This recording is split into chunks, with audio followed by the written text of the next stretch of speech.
See, we vibing and you know it's true. Baby, what it do? Do for me and I'ma do for you. No doubt about it. Boosie, I'm a Midwest king. Looking for myself a queen. Ready to chase a dream with a dope self-esteem. You find it in all I know, and that's for real. You get to shaking that ass on the floor, and I see what's real. No disrespect, I just tell it like it is. Do you ever want some kids? What your ultimate goals? Maybe I can help with those. The mo was broke when he made you a blessing. You looking like a whole buffet, and I need some seconds. You say you had promiscuous ways, that was back in the day. I'll be alive, I say I did it, that shit was a phase. So baby, take this journey with me.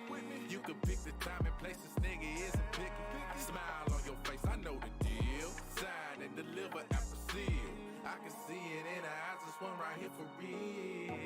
I just wanna have a conversation. No, I'm not your type of baby, listen, I'm just saying. We can rule the world, just me and you if you go playing. Won't you take the chance with me and have that conversation? I just wanna have that conversation with you. Come and talk, yeah. I just wanna have that conversation with you.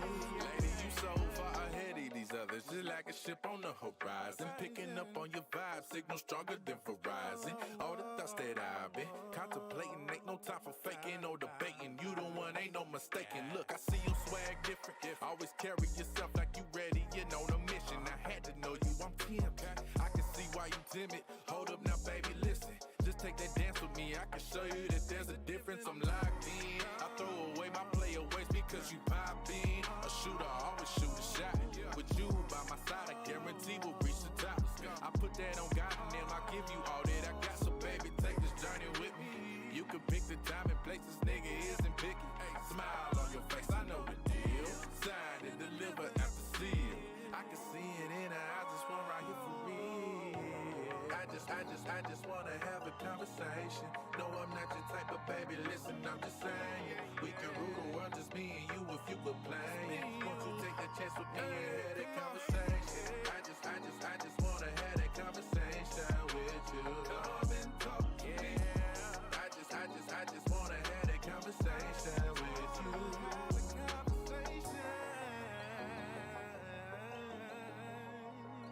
Come and talk to me.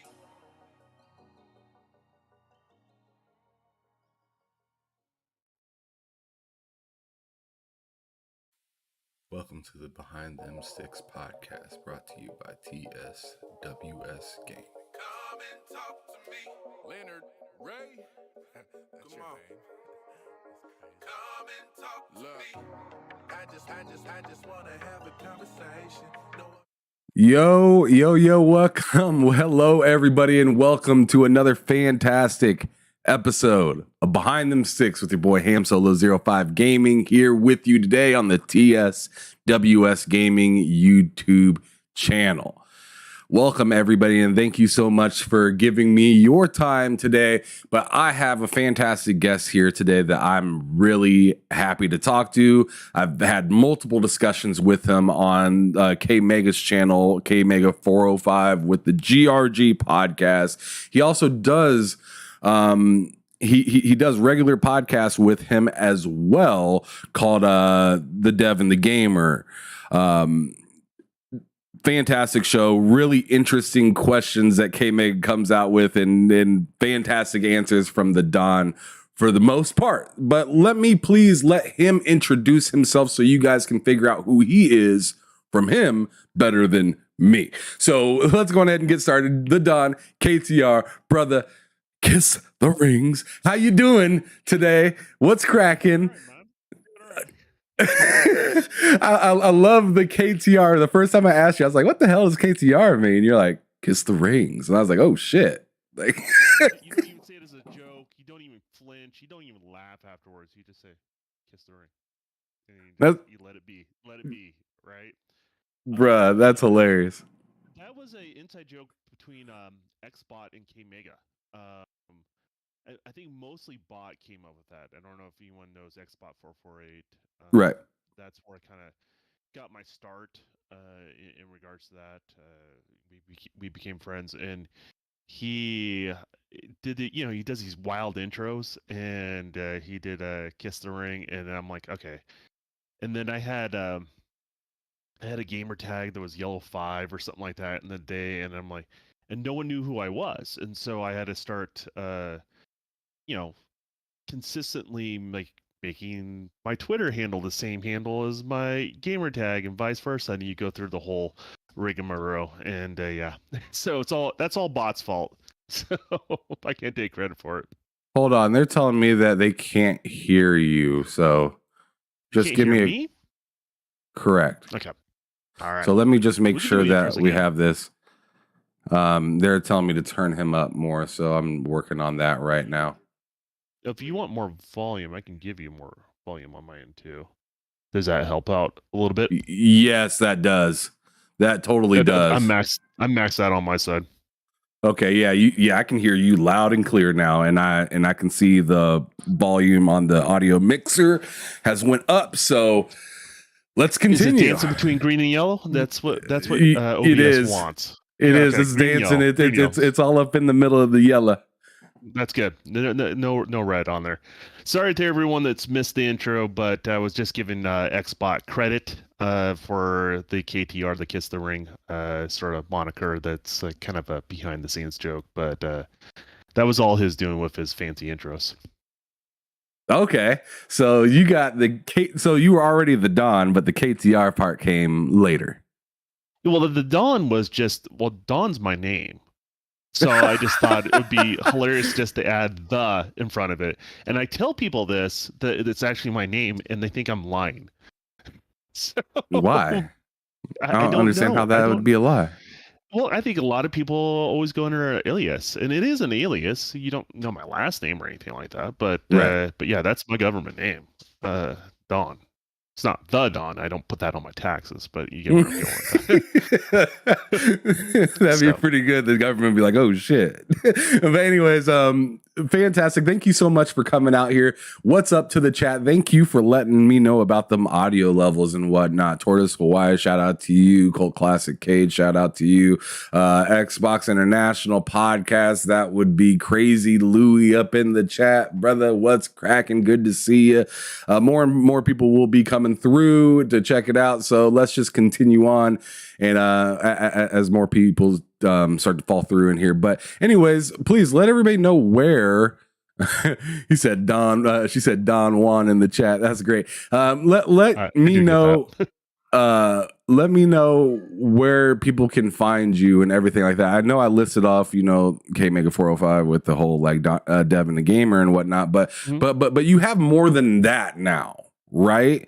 Because you kind of set up your own channel and started doing a little bit of your own thing and whatnot. So please let everybody know what you're doing and what direction you're kind of coming from. Yeah. So, I have two channels primarily. One's more active than the other right now, but that's going to change this calendar year. The two channels are, one's kind of more my talking head stuff, so anything game related. So anything from the development side that I do to game streaming, I'll talk about any subject that I'm curious about, and I want to include an audience and try to find an audience there. And then there's another channel which I primarily do my live streams in regards to that. So gaming live streams, live reactions, that sort of content. And then both channels always get short content from anything I interact with in regards to that. That way you guys always have something kind of continuous. If you guys want just short little bits of the content, you're not interested in the more longer form content. In regards to that, and eventually the get live streaming channel too, I will start doing some of the artwork live streaming. I just have to get a second PC set up just so when I do a render it doesn't crash OBS, because when you do like a render in say like ZBrush, or you're compiling a level or something like that in Unreal, or you're rendering something in 3D Studio Max, it tends to tax your CPU at 100%, and when that does that, it screws up your connection with OBS and overrides that. A lot of rendering programs do that. That's pretty typical.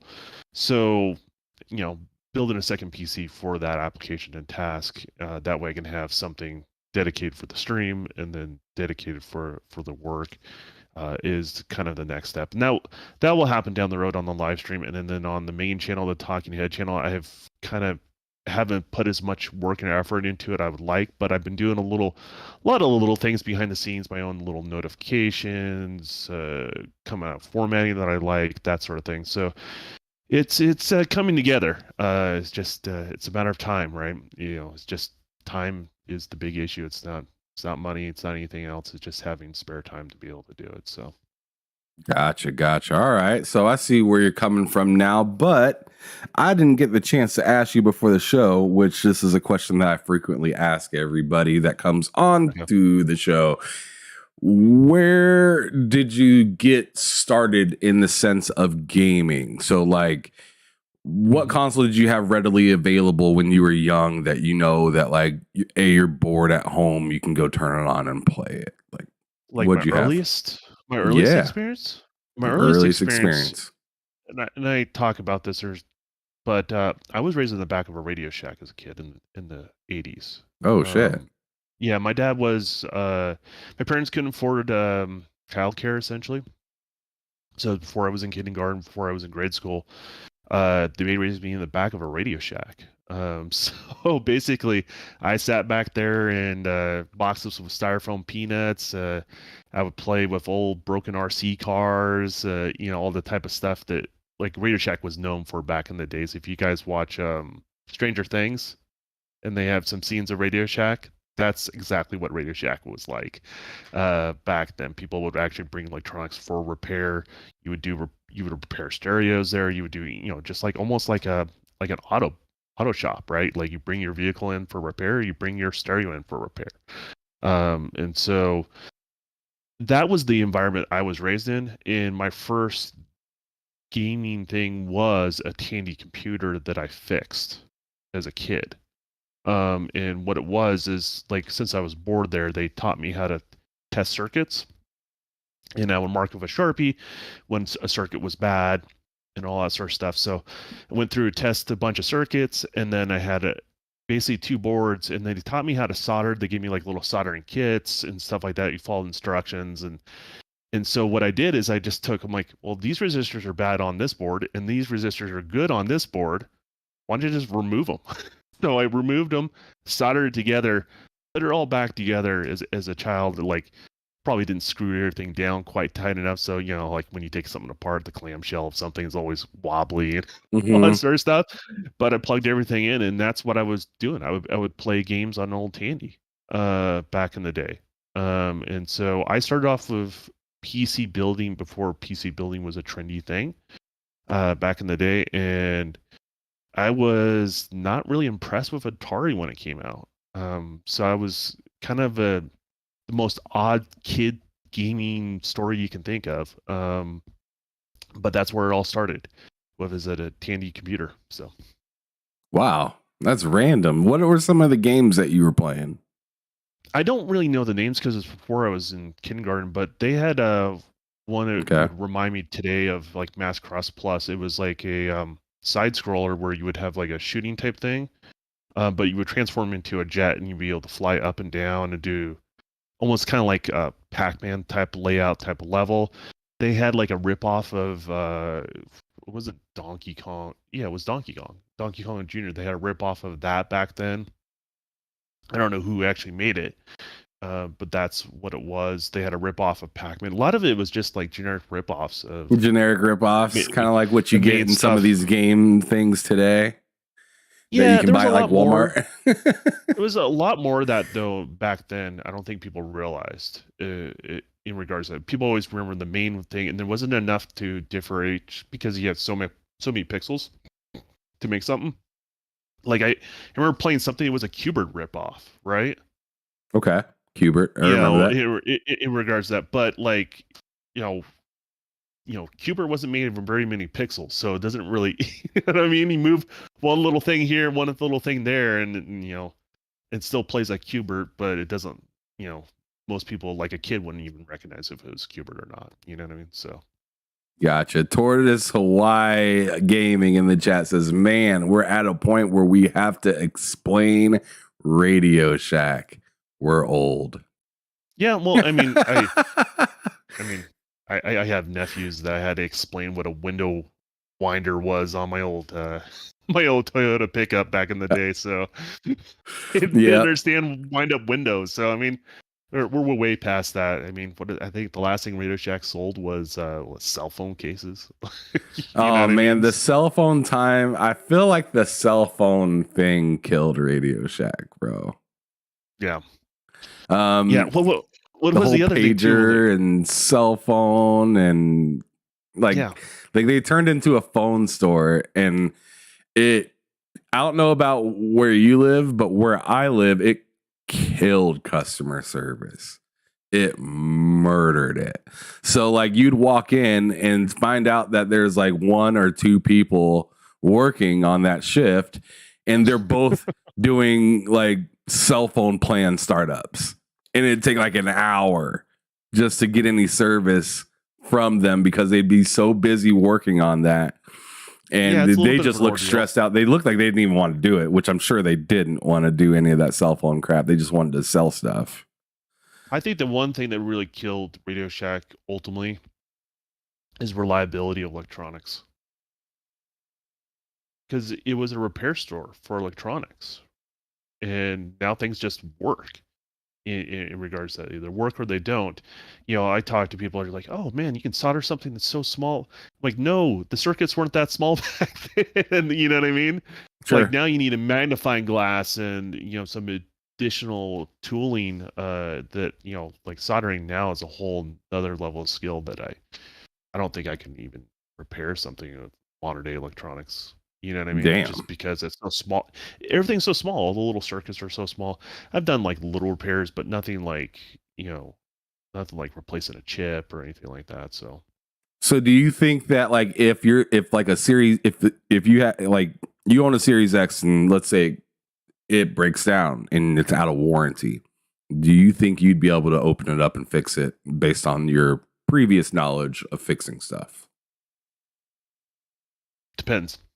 I think it depends. If it was just like for example, like say Like motherboard issues. Motherboard issues depends is on what what I'm the talking about. motherboard is. You know, because like the thing is, a lot of resistors weren't built on the chip back then.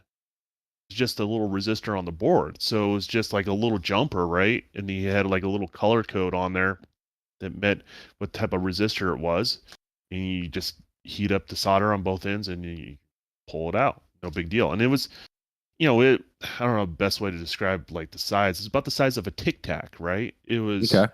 you know, that's gigantic in today's age, right? Would I give it a try if it was out of warranty? Hell yeah. You know what I mean? I would definitely give it a try. I'd probably fail at it. You know, but it's a different level of skill. I don't want to like say like what I was doing in before grade school is the same level of soldering skills of people to do electronic repair today. It's not even close. So For sure. So then moving on like down the history, your first like actual home console, what was that like? that was the Nintendo, and that's why actually when I got into console gaming, Okay. the big thing was the controller.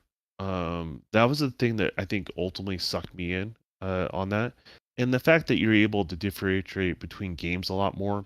Like you can actually tell the character was a character, right? Mhm. It was a big deal when you played Mario, and I don't think people think about it now, but when you played Mario and it looked like a dude wearing overalls. It was pretty crude, but it was a dude. You know what I mean? He had a big old nose and he would jump and hit blocks and it made no sense at all. But it was a dude. And that was kind of the big thing. So Nintendo was my big, you know, like, oh, aha moment. Like, this is what I'm going to continue to do as far as game. Like, I don't see myself never not gaming, if that makes any sense. And Damn, my Nintendo grandmother, did that to you. yeah, and it was a big interesting time because even my grandmother at the time was playing Nintendo. For you know, Let's and that go. was kind of unusual. So she would play, you know, Christmas time, birthday and Christmas time come around, she would be the one picking out the games for me. She would play something. And she's like, "Oh, this is the game you want to play." So she got me into Castlevania. Grandma the plug. Grandma's the Dude, gaming plug. yeah, she got me in Castlevania. She got me into Metroid. In regards to that, Metroid's still one of my favorite games of that time. I think one of the first female characters in gaming, and people never recognized it during the time. You know what I Right. mean? It was kind of one of those weird things. I didn't realize Where it people, until Super Smash Brothers. oh, really? You didn't know? Yeah, I didn't know until the first Super Smash Brothers, and I was like, "Oh, okay." Yeah. So she was always, there was a code that start you off at like a different area of the game, and you didn't have the suit. She was like in a One Piece bathing suit type thing with green hair, and then the arm cannon. Yeah, it was. But that's how everyone found out that she was a girl in the game. So it was interesting. So That's super duper interesting. But like what so you say Metroid was one of your favorite ones growing up. Was there any other specific Nintendo characters, I mean sure other than Mario that really piqued your interest into continuing on becoming a gamer? Legend of Zelda 2 was the big one. That see, I didn't like top. I was very. I didn't like any games where you were a top view. I thought it was dumb looking visually. So you didn't like Tecmo Bowl or anything? No, I probably one of the reasons why I didn't get into sports games. But no, I didn't like top view at all. It drove me nuts. Now I grew into it over time, but that's when I got into Legend of Zelda. Is Link?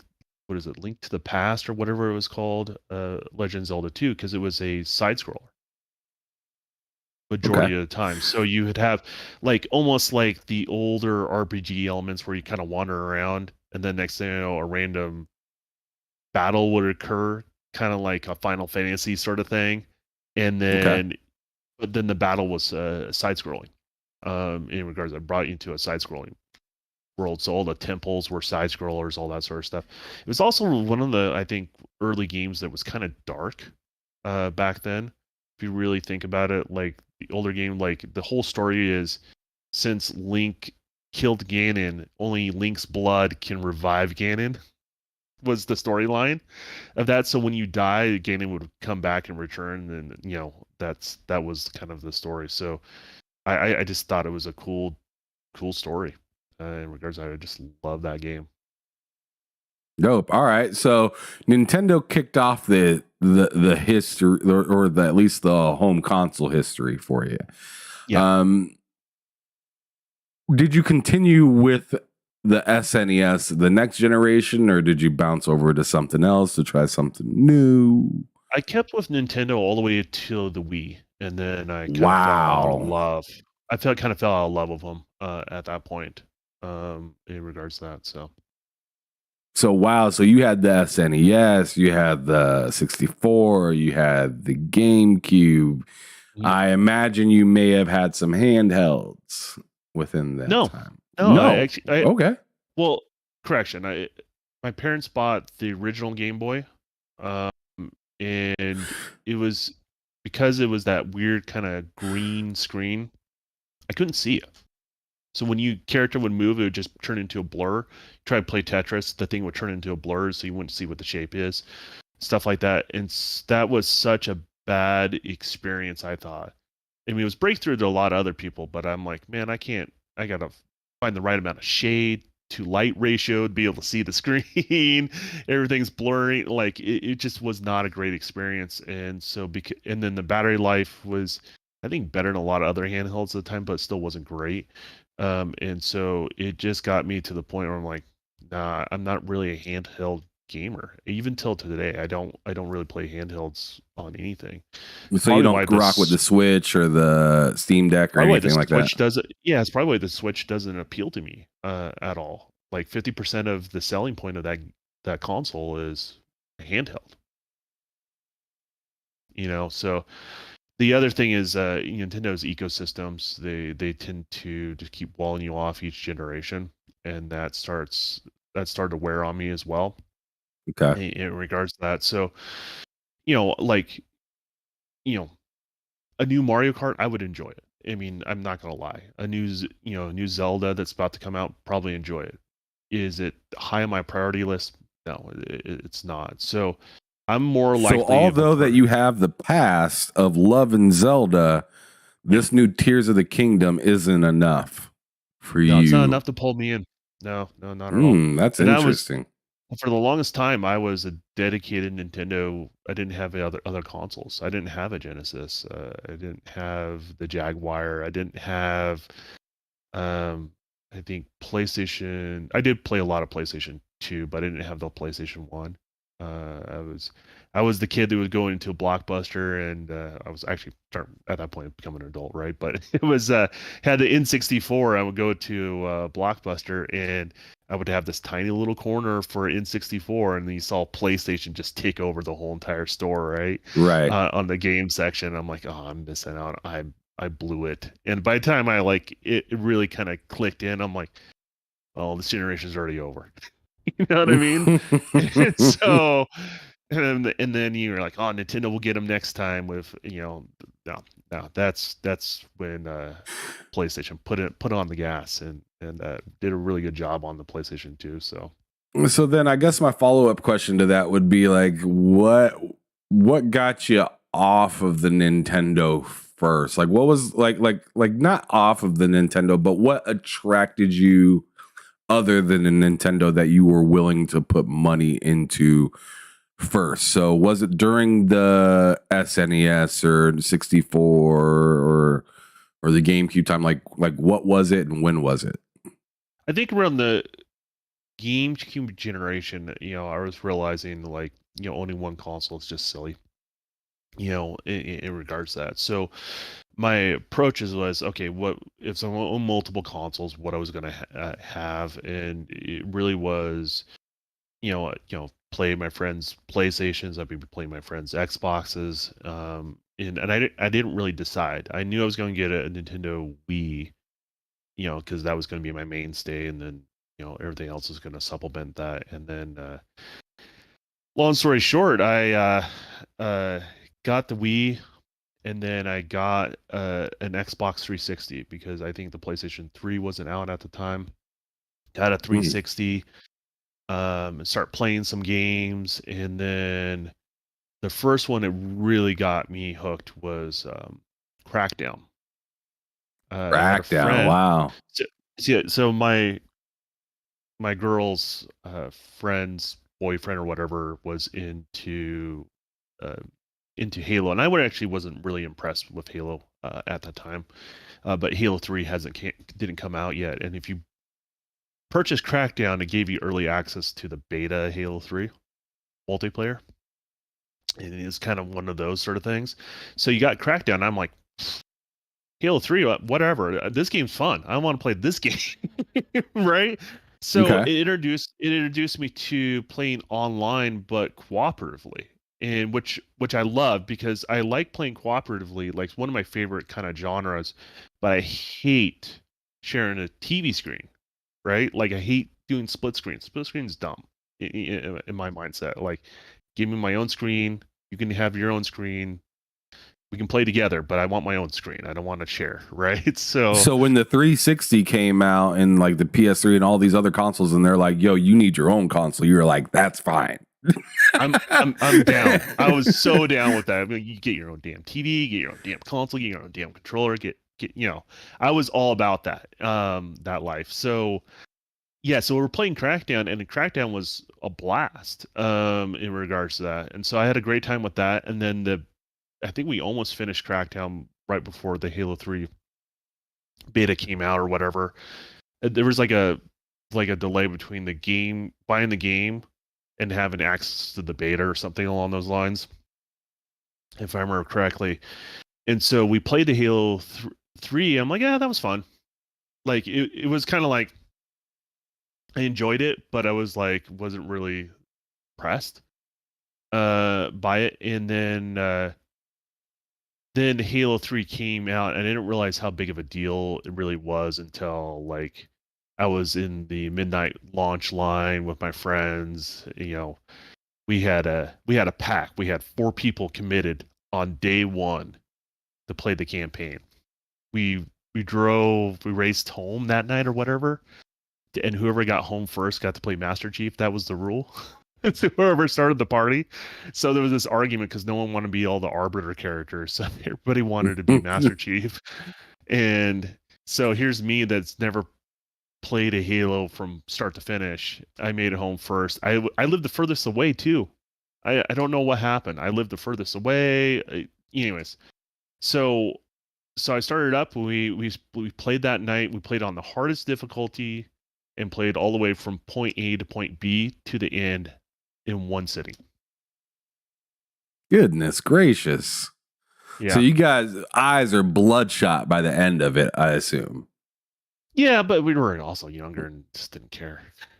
No, didn't care. Just order another pizza and keep it moving. Yeah, exactly. I was prepped. I had Hot Pockets on docket and everything. I was ready to go. Oh, so, and then also my friend worked at Frito-Lay, one of the guys that I played Crackdown and Halo with, and you were flipping chips.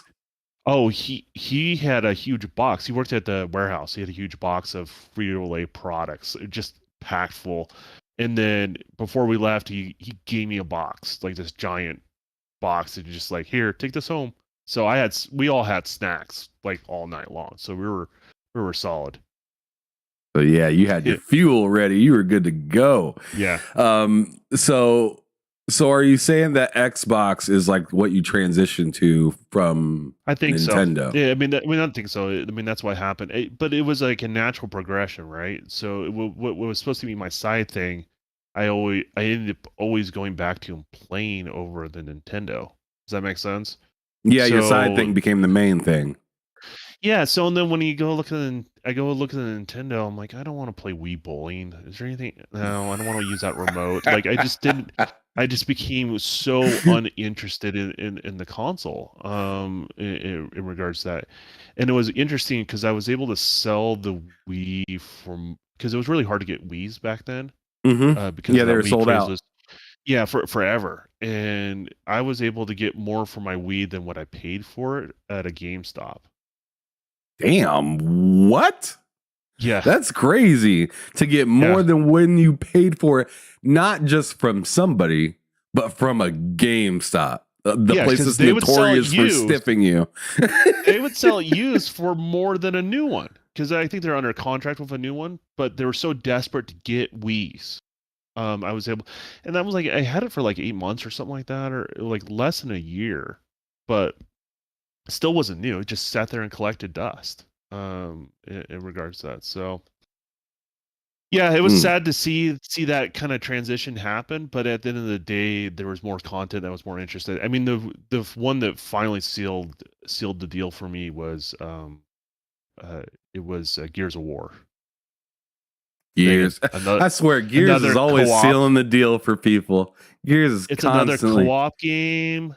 You know that was a game that almost made me stop pursuing going into game development, to be honest with you, as well. Wait, what? I almost threw up my hands because you were modeling everything under like a budget back then. And so I was trying to build up my portfolio, all that sort of stuff. And things just take time, right? So working a full-time job, you're trying to create a strong portfolio, you're going to college, you're doing all these different things, right? And then Gears comes out and looks like no other game. I'm like, I can't model something like that. That would take me 4 or 5 years just to make a character look like that. Back then with the technology that was there. And I didn't realize what technology they're using, what they call normal maps back then, which allows you to take a higher dense mesh and render it down into, or basically take a texture map, what they call normal maps, which gives you height variance on X, Y, and Z, and that allows you to fake the higher polygon mesh with less, essentially. But I didn't know what the technology was and how they were using tools to do those sort of things back then. And then it's expensive to buy the tools. So I didn't have the ones I found out was normal maps, and then I'm like, well, I can't afford a new version of 3D Studio Max because if you go look at how much it was back then, it was like $10,000 for software. Oh my god! Yeah. So it was a real blow. It was really discouraging. in regards to that. But You're enjoying the game and being discouraged at the same time. That's a wild feeling. Well, I think no, it didn't really hit me till afterwards. Till I'm like, how in the hell am I going to compete with this? Because obviously you knew that's where the direction was going, and I'm like, how? I mean, I can model good. I can make a good looking character, but I can't make that good looking of a character back then. If you know what I mean.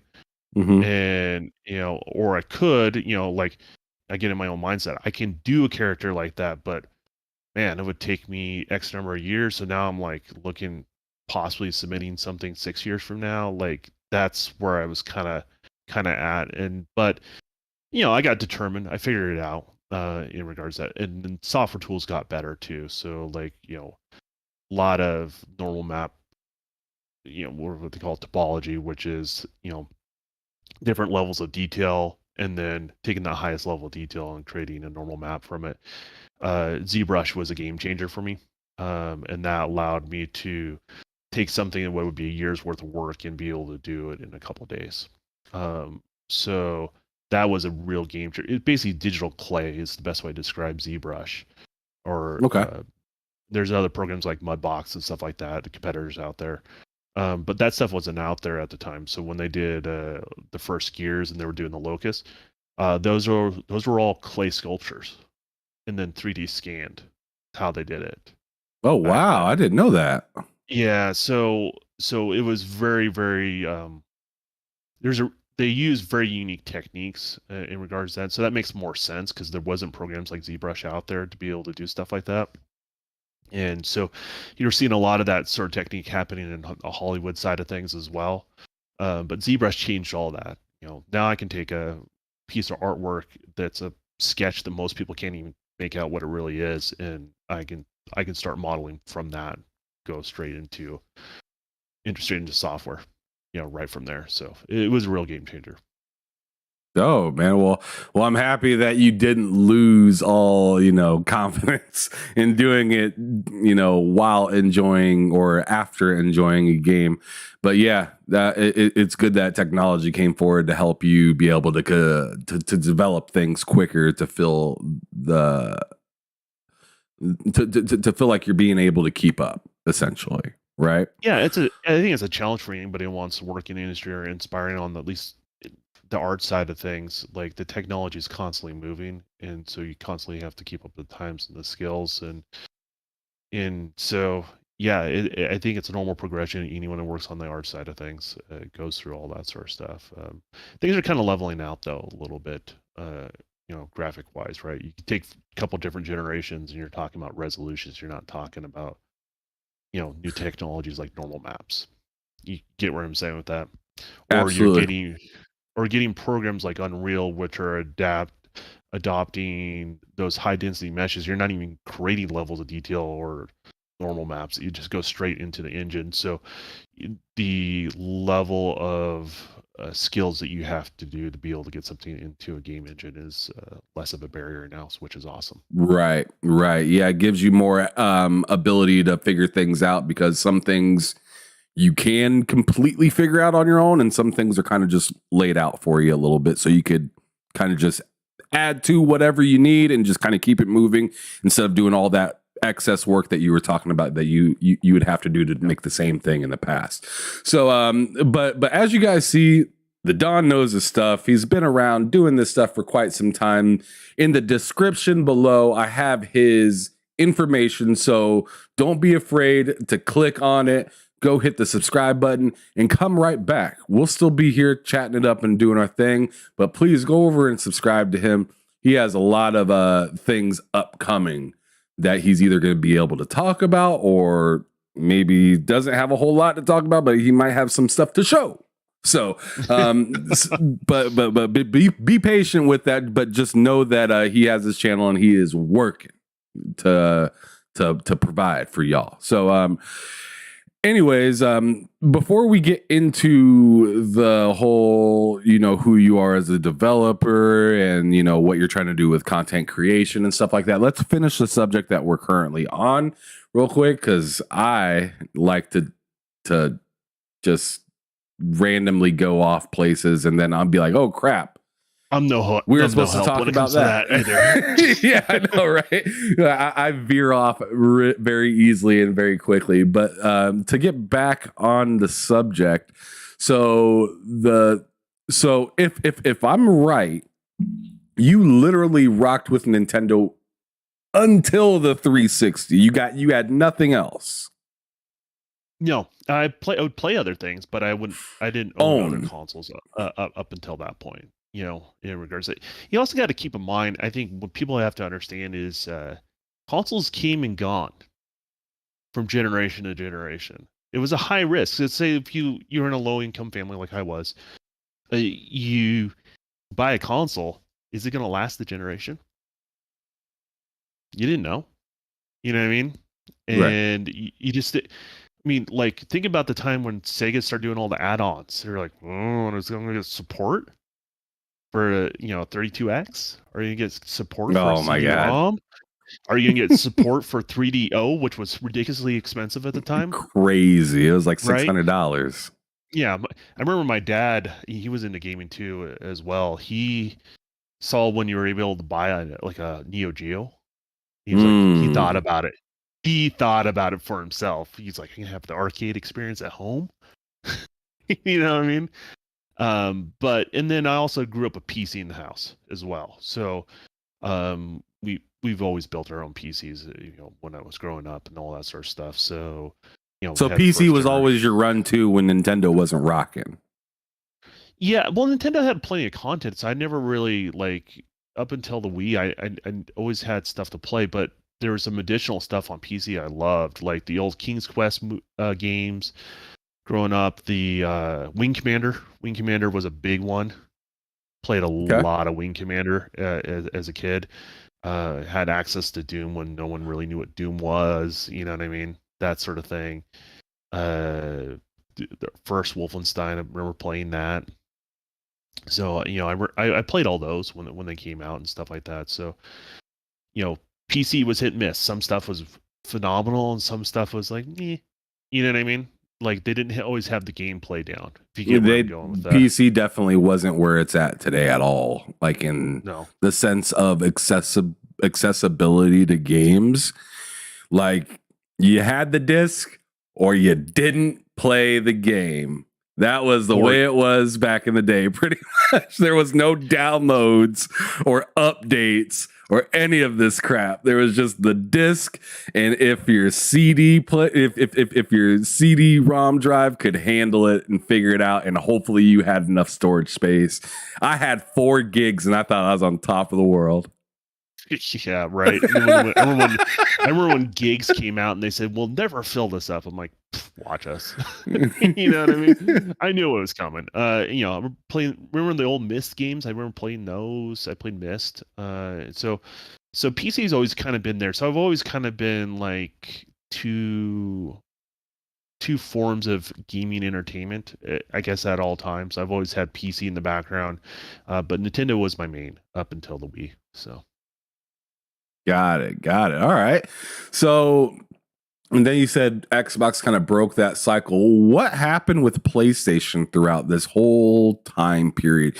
Because obviously you said, you used to go back to Blockbuster to get 64 games during that time. And you seen Blockbuster had adopted PlayStation heavily, where it was like, 3-1 on games when it came to 64.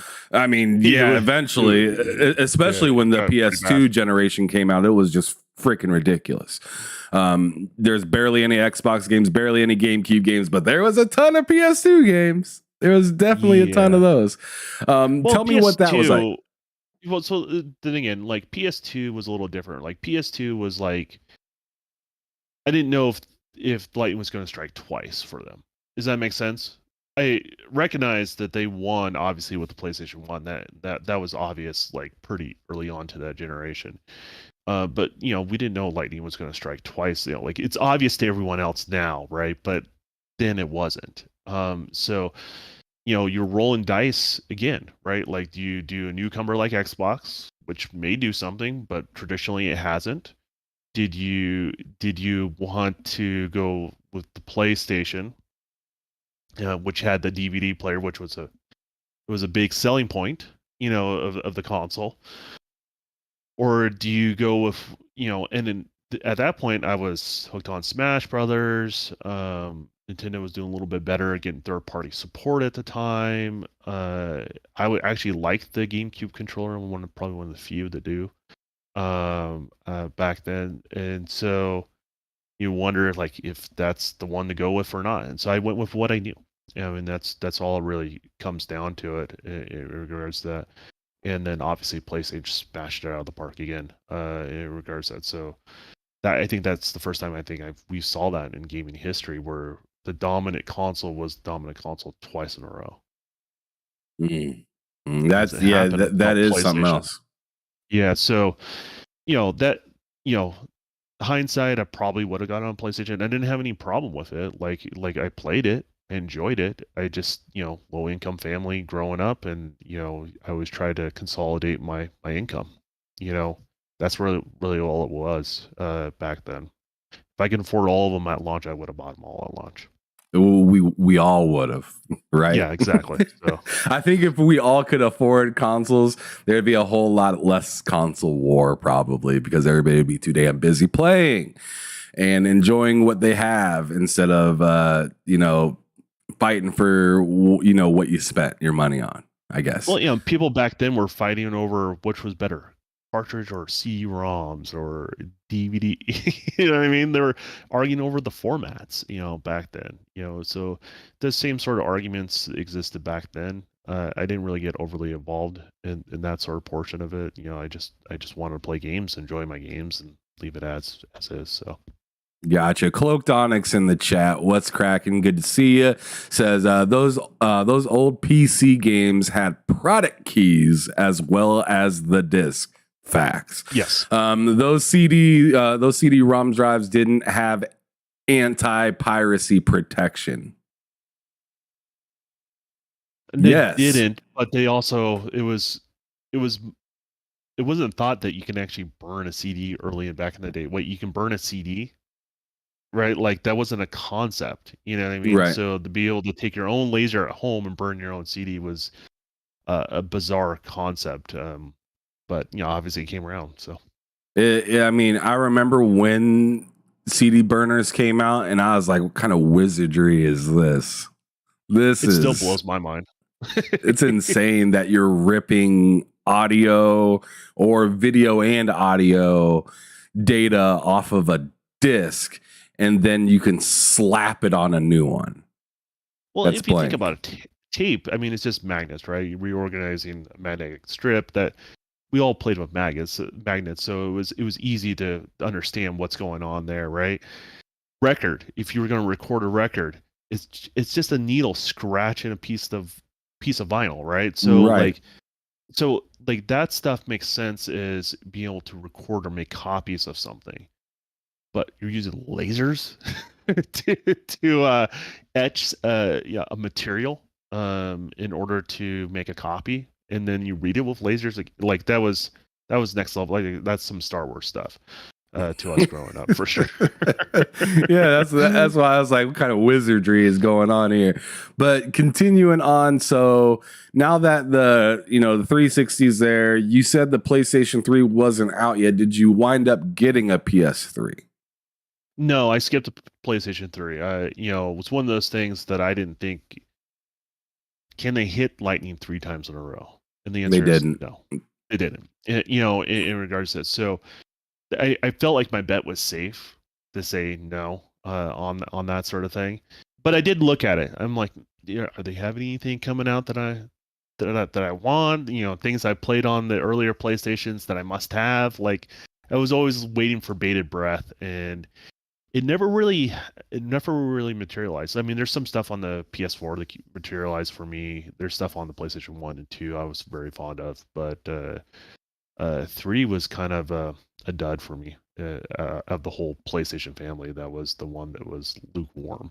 So dang, I never hear a mild take about the PlayStation 3. It's always super fantastic or not good. It's never It was an okay experience for me. It's always one or the other with The people. best way I would describe it is that will do. You know what I mean? It was the that will do console. I mean, they just got ahead of themselves. I think it's just human nature. So you get a little bit ahead of yourself, and then you make mistakes, right? You think you own the business, and you don't, and so that stuff plays catch up with you, and next thing you know, you're stuck in a spot of your own devices, and that's what the PlayStation 3 was, right? They wanted to do their own architecture. There's benefits to that, but is everyone going to be on board? Is it easy to develop for? It wasn't.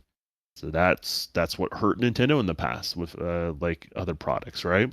And then on the other side of the aisle, you have a console that has fantastic like voice chat with people and stuff like that, while your console still doesn't have that. Yeah, well, you have new experiences, like the WoW experiences, like where that's what people look for on consoles, something they never experienced before, right? Either it be graphics, but like graphics were the easy thing we all expected, but we never expected voice chat, be able to connect online, be able to play on two different screens finally, right? Like we never expected that. But 360 kept introducing those new experiences, and I think a lot of people that bought a 360 are very fond of it, regardless of all its shortcomings of like hardware failures and stuff like that. So. Mm-hmm.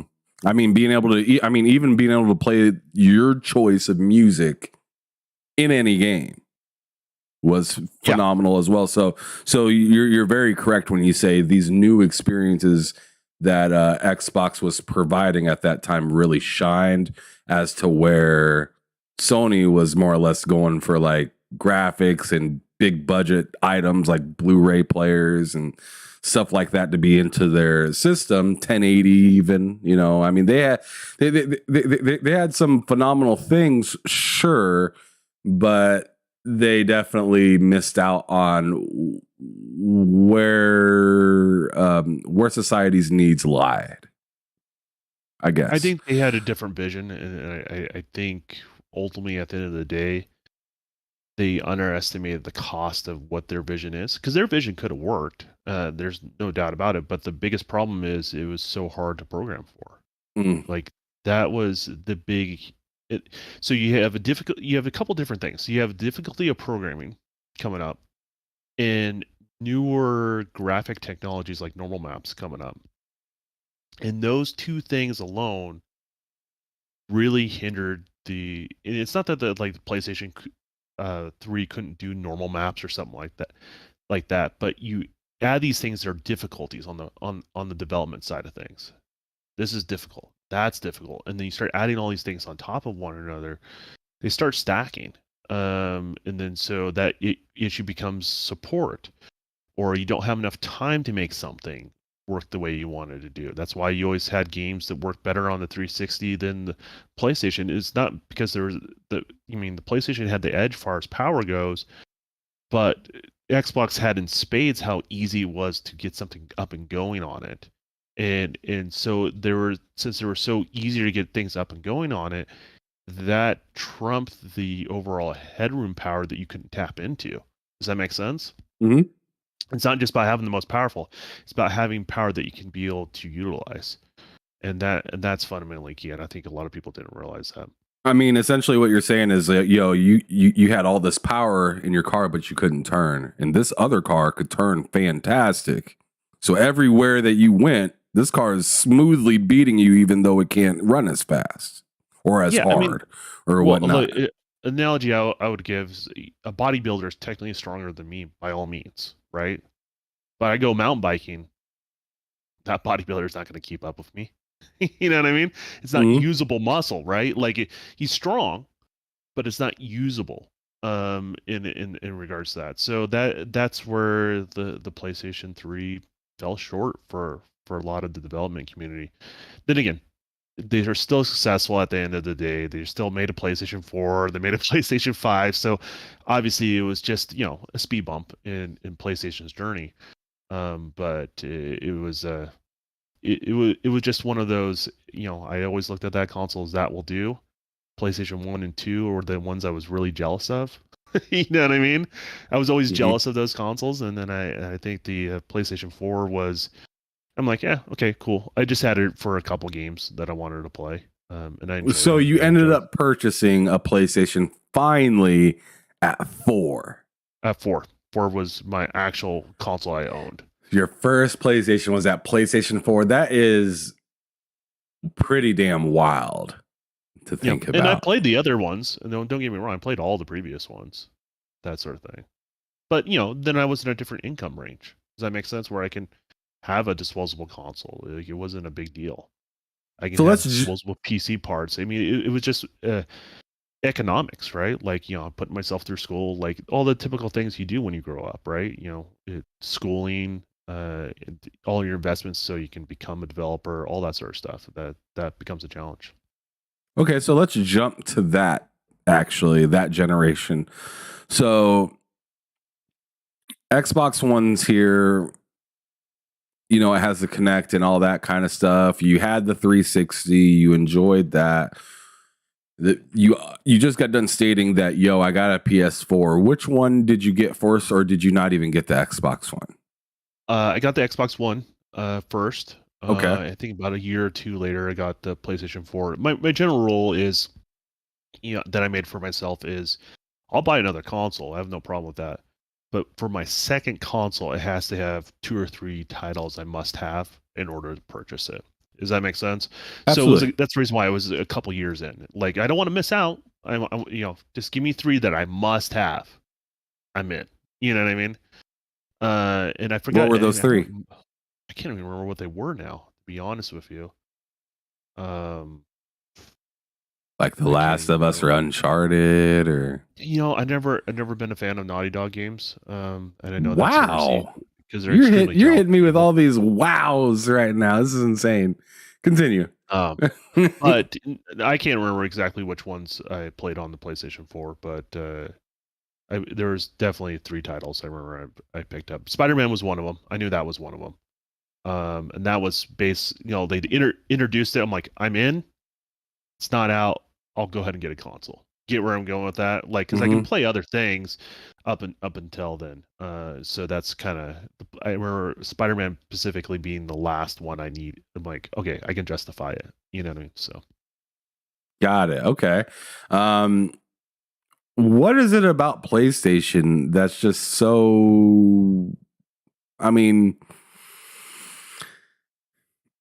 the way it kind of comes off, I guess, is when it doesn't seem like you're too interested in PlayStation. Like, it's very side. Yeah, I mean, it always has been. My first love. I mean, in all honesty, so is Xbox, right? Xbox is kind of side too, if you really think about it. Even though I don't buy a Nintendo console, Nintendo is, everyone's got their true love as a console gamer, right? And it's always been a Nintendo.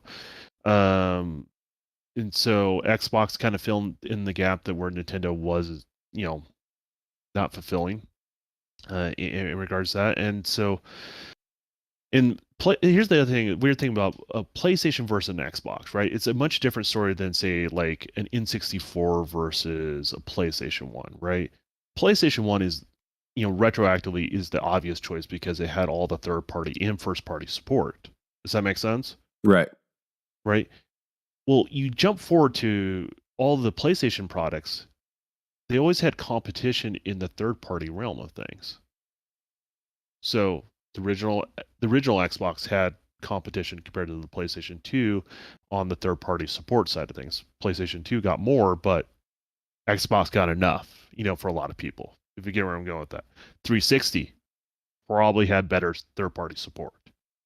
Xbox One, you can argue the PS4 had best third-party support, but it's not like Xbox One didn't have good third-party support. It had excellent third-party support. You know what I mean? So it just had horrible first-party support. It had highs and lows. The lows are on the back half. The lows were really low, and the highs were pretty good. You look at Rise. Yeah, I mean, I liked Rise. Rise was fantastic. They had you a know, great launch lineup. They had a great launch Yeah. lineup. I like all Gears. Is my favorite franchise, so all those have been good. And then people like dog on the new Halos, but I like 4 and 5 better than the previous ones. So for me, going into I wasn't starving. If you get where I'm going, I wasn't hungry on the Xbox One side of things. I would just I was financially more open for some PlayStation stuff that are exclusive. In regards to that, so Gotcha. Okay, so the PlayStation 4 was still kind of the side thing, although you mainly rocked with Xbox during that time period. As we get now into the newer generation, so obviously the current generation that we're in, which is the Series X, S, Switch, if you want to say it, and a PS5. gotcha. Where are you kind of at? Do you have all of the consoles, none of the consoles, one of the consoles? Where are you at? I pretty much, then again, it's all finances, right? So like I pretty much have myself set up with a PC at each TV in the house and an Xbox to accompany it at each TV in the house. Everywhere You have a computer at each TV in your house? Yeah. Yeah. Wow. I mean, because when I build a new PC for myself, right, you don't throw all the old stuff away. Right. So I just put it in a form factor that makes sense for a television, essentially. Wow, that's pretty dope. I mean, that's a smart idea. Yeah. I used to have my laptop hooked up to my Xbox One. So Okay. I'd have everything run through that as like the pass through. You know what I'm saying? So I'd be watching all my movies, TV, and especially back when, and I actually posted about this yesterday on Twitter. Xbox Snap was like the best thing on Xbox One, in my opinion. It was. A lot of people were really fond of it. I loved it. No doubt about it. Which is, that's a feature I never used, to be honest with you. Oh my God. But people loved it. There's no doubt about it. Man, I was always having something snapped for like movies from my laptop, or I had my cable plugged into it, or better yet, not that long ago, what I did with it before the Series X came out is I had my Switch plugged into it. So I'd be able to play my Switch games docked and still be able to listen to Spotify and be in a party chat with people.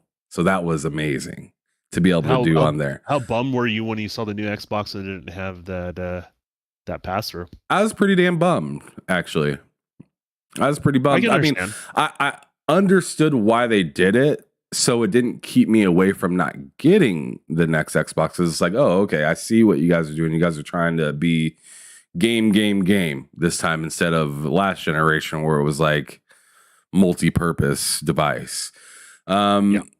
Which is fine, but at the same time, it's just like, it's one less thing that I get to do that I thoroughly enjoyed. And I thought with this new series of consoles, they were going to possibly bring back Snap features, because the reason that they got rid of them was because it was like bricking consoles and making it hard for games to play at their full potential while being snapped and stuff like that. So I was really anticipating it being in this new Xbox, but it's not. And in fact, the new Xbox doesn't even support the Kinect at all.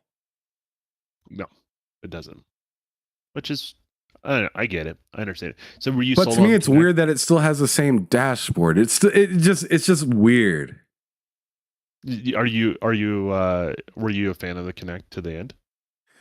Not to the end. No, I wasn't a fan of it to the end. I was a fan of it until Snap got taken away. Snap got taken away in like 2017. Yeah, I remember that. And at that point, I found no purpose for my Kinect anymore. Because really all I used it for was Xbox on, Xbox volume up, Xbox Snap, Xbox Snap YouTube, Xbox Snap TV. Like that's what I used my Kinect for. I didn't use it for the Kinect games because I never thought they were intriguing, but I did find much use of it being able to talk to it. And although talking to it wasn't 100%, No, it because wasn't. I'd say Xbox on like 12 fucking times.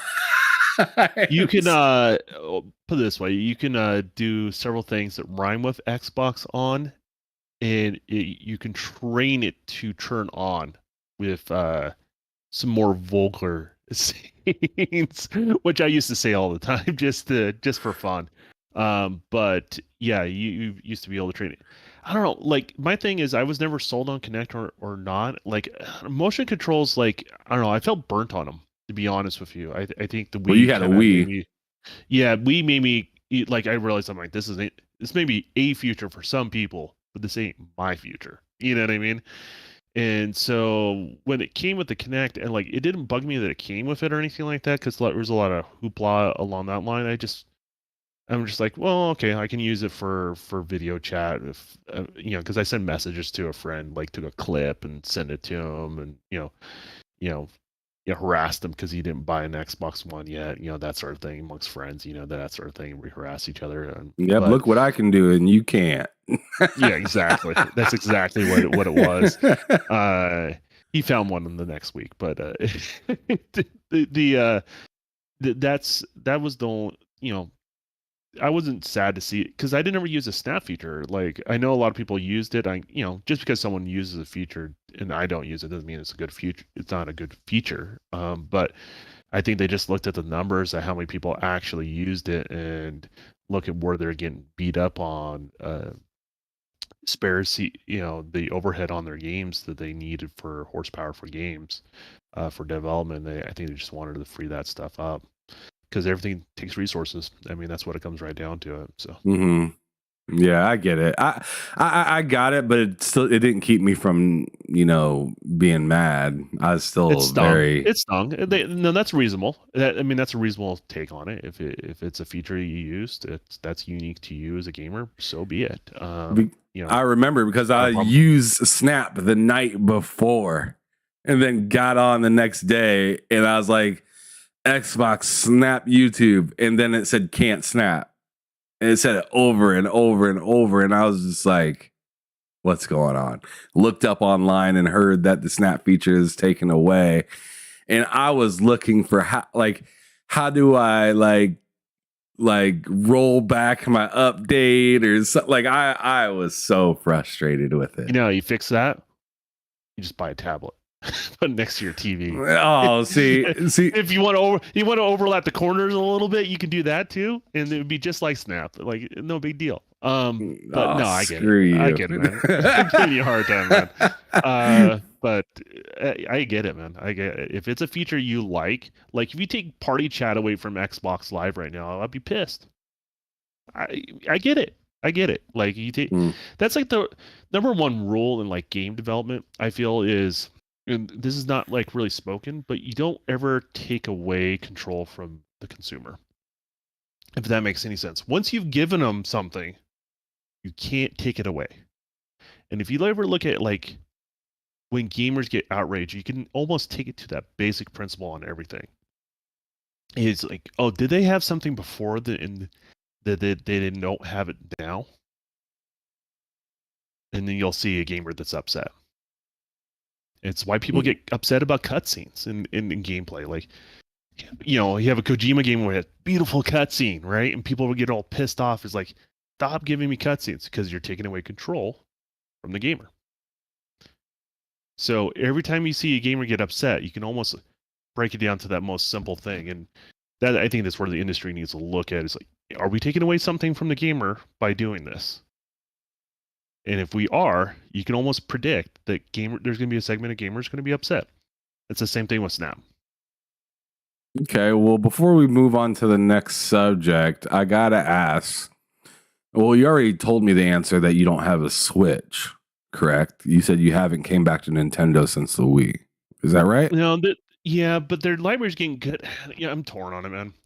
Their library's getting good, but, Switch is the end of life cycle. It is. We know something's around the corner, right? It has to be. Me. You don't have to be me to know that there's something around the corner. If you get where I'm going with that, right? So we all know something's around the corner. Now, I think what would get me to buy in. Here's the thing: I don't like Nintendo's. Like, as time goes on, I don't like their hardware, but I love their software. That's where I find myself in. I'm not a portable gamer, so half the sales feature of a Switch is being portable. So what do you do? You know, what do you do if you're that type of gamer? Like, I tell you right now, if their games came to any platform, Nintendo came to Sony, Xbox, or PC, I would be stoked. I would invest. If I don't have that platform, I would invest in it right away. That's where I would play Nintendo games. Full honesty. I don't think that's going to happen. So my question is, are they going to make just a nice little standalone console? I know it's not going to be as powerful as everything else, but just something so I can play the classic Nintendo titles. If so, I'll pick one up for sure. I would love to have a home console for a Nintendo. I like my Switch. I have two of them, one for me, one for my wife. I like it, but do I play it on it that much? No, because I'm just like you. I'm not a portable gamer. I was thinking about getting a Steam Deck, and I'm just like, I'm not a portable gamer, but I do tend to travel sometimes. But the battery life on it is just kind of jarring to me to not even really, because what I don't want to do is buy this Steam Deck for $600+, get on a plane, play a game, and then my console's dead before my flight's even halfway done. You know what I mean? It's what's weird too is like when you travel, like, are you looking for the best possible experience, or are you willing to compromise a little bit? Well, I'm willing to compromise on that. There's that on that situation. So for me, like, I don't think cloud gaming is the future of gaming. It's just part of gaming. But like in that scenario, I would play a cloud game. If you have internet on your flight. That's true, right? Because sometimes those planes, the internet doesn't work properly or something like that. I've been on a few planes where it's like, accept the terms of condition, and I accept it, and then the internet's just like not available. Yeah, you can. It's AOL, right? From the 90s, it's terrible internet that they have in there, but it works when it works. But lastly, before I get into a couple of these comments in the chat that I see, PS5, where are you at on that? Do you want to get one? Do you have one already, or do you just not care about it at all? I haven't seen anything that really drive me to get it, right? Because, majority of the stuff I'm playing is third party. Well, Xbox has got me covered there on the third party that I want. And then the first party stuff, I'm really tied to like things like Forza, Halo, and Gears. Like those are my staples, right? So only Xbox is be able to cover that. So for me, seeing that, and this is not like, people always try to use this as like a knock against one platform or another, because Xbox does this as well. But for me, I'm probably going to just invest in their PC games when they port them over. I don't need to have them day and date. I'll play them. I'll pay them full price. I'm not worried about it. But I'll wait until they're on PC when it comes right down to it, and it's going to happen. Regardless of what people are arguing about, they have a dedicated studio meant for porting games over. Nexus. Yeah, that's their job. In regards to that, and they just take one title at a time and put the work in, and they're going to bring them over. So I'm not opposed to their first party stuff at all. I'm probably just going to play it on PC. But you're not in any rush, and since you already have a PC, it's like, why am I going to go spend another $500? Yeah, and it's one of those weird things too. Like you can take everything I'm saying and reverse the opposite for a PlayStation gamer, right? Like you can, PlayStation gamer is going to prefer their controller, if you get where I'm going with that, right? Right. An Xbox gamer is going to prefer their controller in regards to that. So PC allows you to do that. allows you. I mean, if you're a PlayStation player, you can take a PlayStation controller and go onto PC, play an Xbox game with your controller, and have There's the even an best- app you can. There's even an app you can get to put the haptic feedback into the controller, so you're getting everything that you would have got on your PS5 on your PC. Yeah, and why not? Right? Like, if the only reason why, if you really think about, like, there's the Xboxes are just conveniences put next to the televisions, right? For me at this point. So, but that's not everyone. Some people just prefer the plug and play of a console. I get it. And I don't think this whole supporting PC thing is even going to affect PlayStation. Matter of fact, it will keep more people engaged in their products, in regards to, I think, at the end of the day. So, Yeah, they just need an application for PC, really, kind of like Xbox has or Steam has or something like that. They just need something that's first party, in my opinion, because what I don't like or what I don't really care to do is to buy a PlayStation game off of Steam, because I want trophies. I don't want Steam achievements. That makes sense. And it's the same reason why somebody that's an Xbox gamer that wouldn't want to go to PlayStation, right? It's the same thing. You don't get achievements.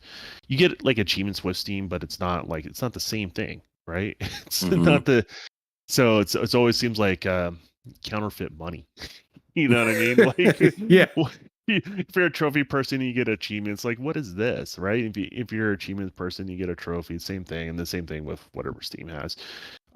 So I get it. In regards to that, so definitely love their titles. Like I haven't picked up Ghost of Tsushima, but I'm going to. I just haven't got around to it yet, so I'm going to pick that up.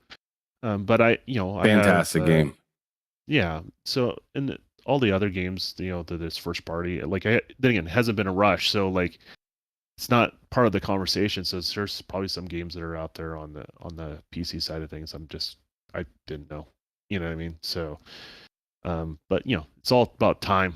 Time is the biggest issue that I have in regards to that. I don't have as much time as I would like to play games. And speaking of that, that's the next conversation that we're going to get into, which is what you spend your time doing.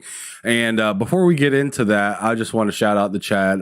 Cloaked Onyx came through earlier and said, "Oh, the 90s were flooded with mixed CDs, all thanks to Napster and LimeWire." And Dragonheart Yobi continues it saying, "And Kazaa, it ate up the RAM so bad. LOL." Yep, I remember Kazaa, LimeWire, Morpheus, what was it? Napster, BearShare. I remember all of that stuff.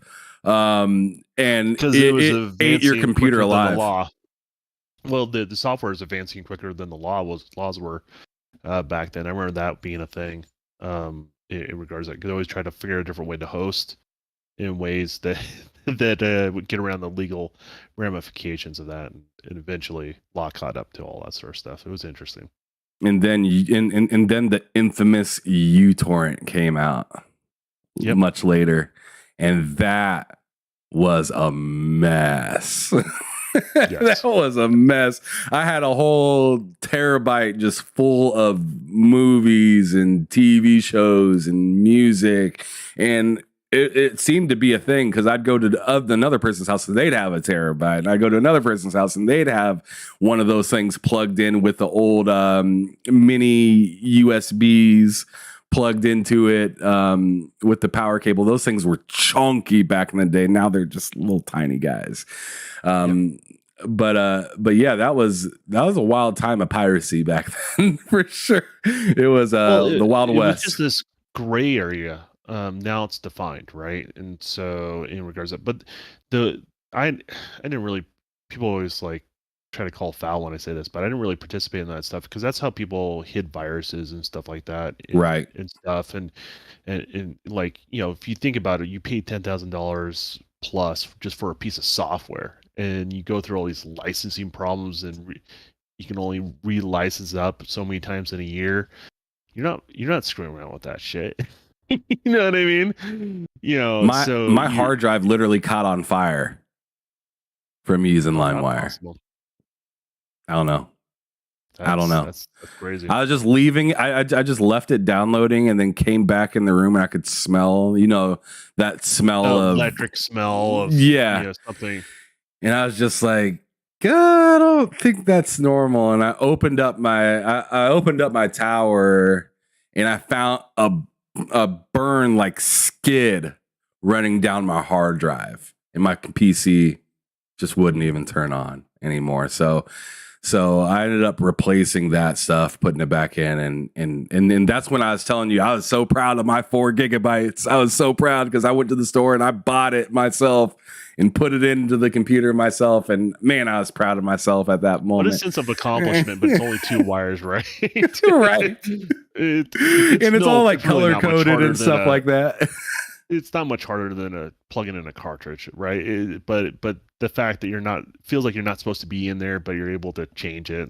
But yeah, I get it. And I was like 13, like 12 or 13 years old too. So I felt like a fucking genius. I felt like I just put a console together, but really I just took off like 8 screws and, took 2 wires off and plugged it in. You felt like you built your own car. You damn right I did. I was proud of it to this day. I'm proud of it.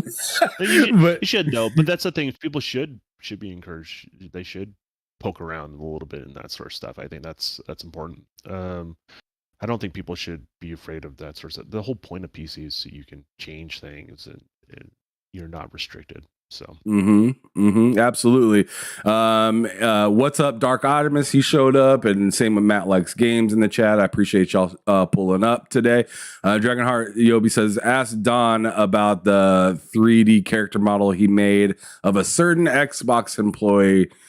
See if he can bring it up on screen.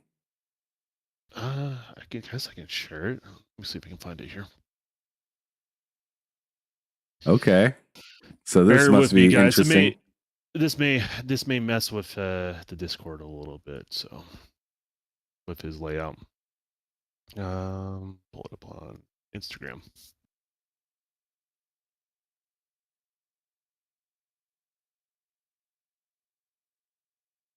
Okay. I'm getting there. What's this Blake Gaming thing that I keep seeing popping up? Blake. Oh, those are people that have subscribed to my channel. Oh, okay. Gotcha. That's all it is. I'm seeing that. You guys aren't able to see that because of my big ass bottom half of my banner is covering up that part of the screen, which if you guys keep up with me in the future with my channel and whatnot, I'm going to be redoing some of that stuff. So like the bottom's going to look a little bit different and whatnot. But, oh, okay. So you have this. Do you see that? Yeah. Wow. So does that look like to you guys? I'm slipping on the name. Because at first, does he got it, boys? Man, what is that dude's name? He's the one that people always ask to do like Rise and stuff like that for like backwards compatible and stuff like that. I'm thinking that's the same dude. He's known for a lot of different things. But he's known for the marketing side of things. Oh, is that so? That wasn't who I was thinking of. So you're talking about Aaron Greenberg. Yeah. That was my first guess, and I was like, no, that can't be. So I was thinking it was the other guy that has a beard. I can't remember his name, but he's always no, not him. It's Aaron Greenberg. Who was I thinking of? I think he was an engineer architect on. Yeah, he is an engineering. Yeah. Yeah, man, I wish I could remember his name. Damn, I can't. I know he is on the Iron Lords podcast a couple times. Really cool dude, though. But yeah, wow. So you did a 3D image of Aaron Greenberg. Did he see that?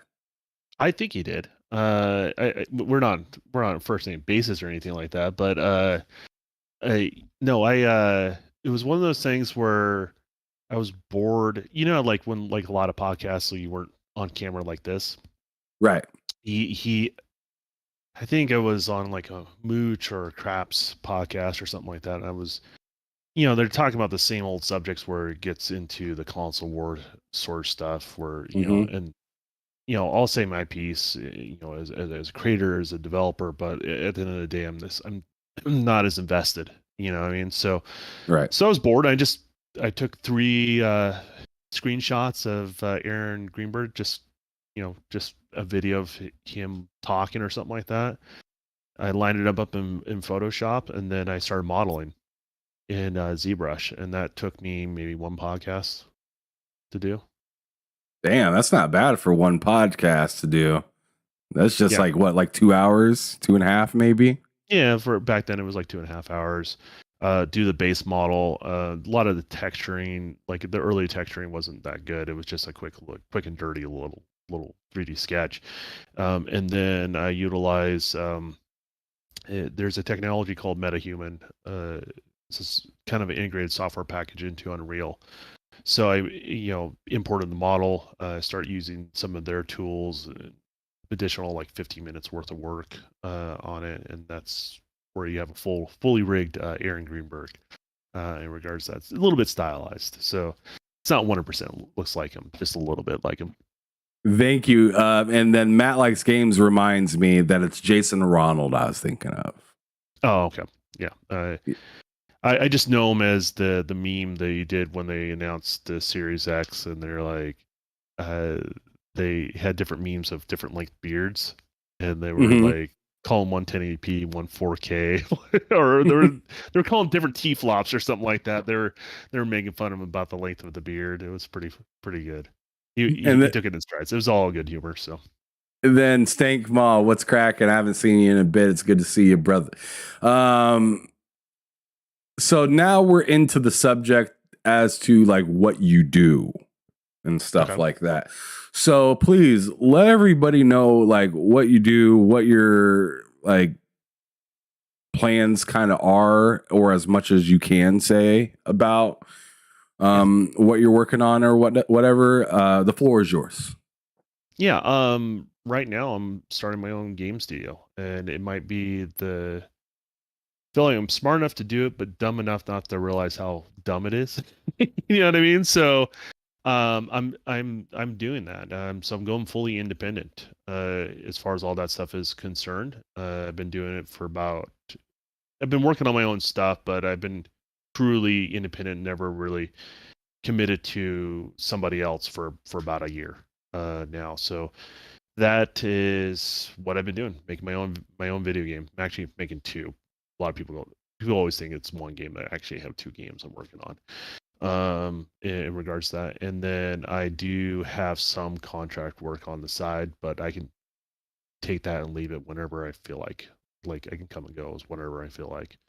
And then some of that work, I can't talk too much about it, but some of that work I know is already going into a lot of AAA games this generation. So Okay, what's some like past stuff that you've worked on?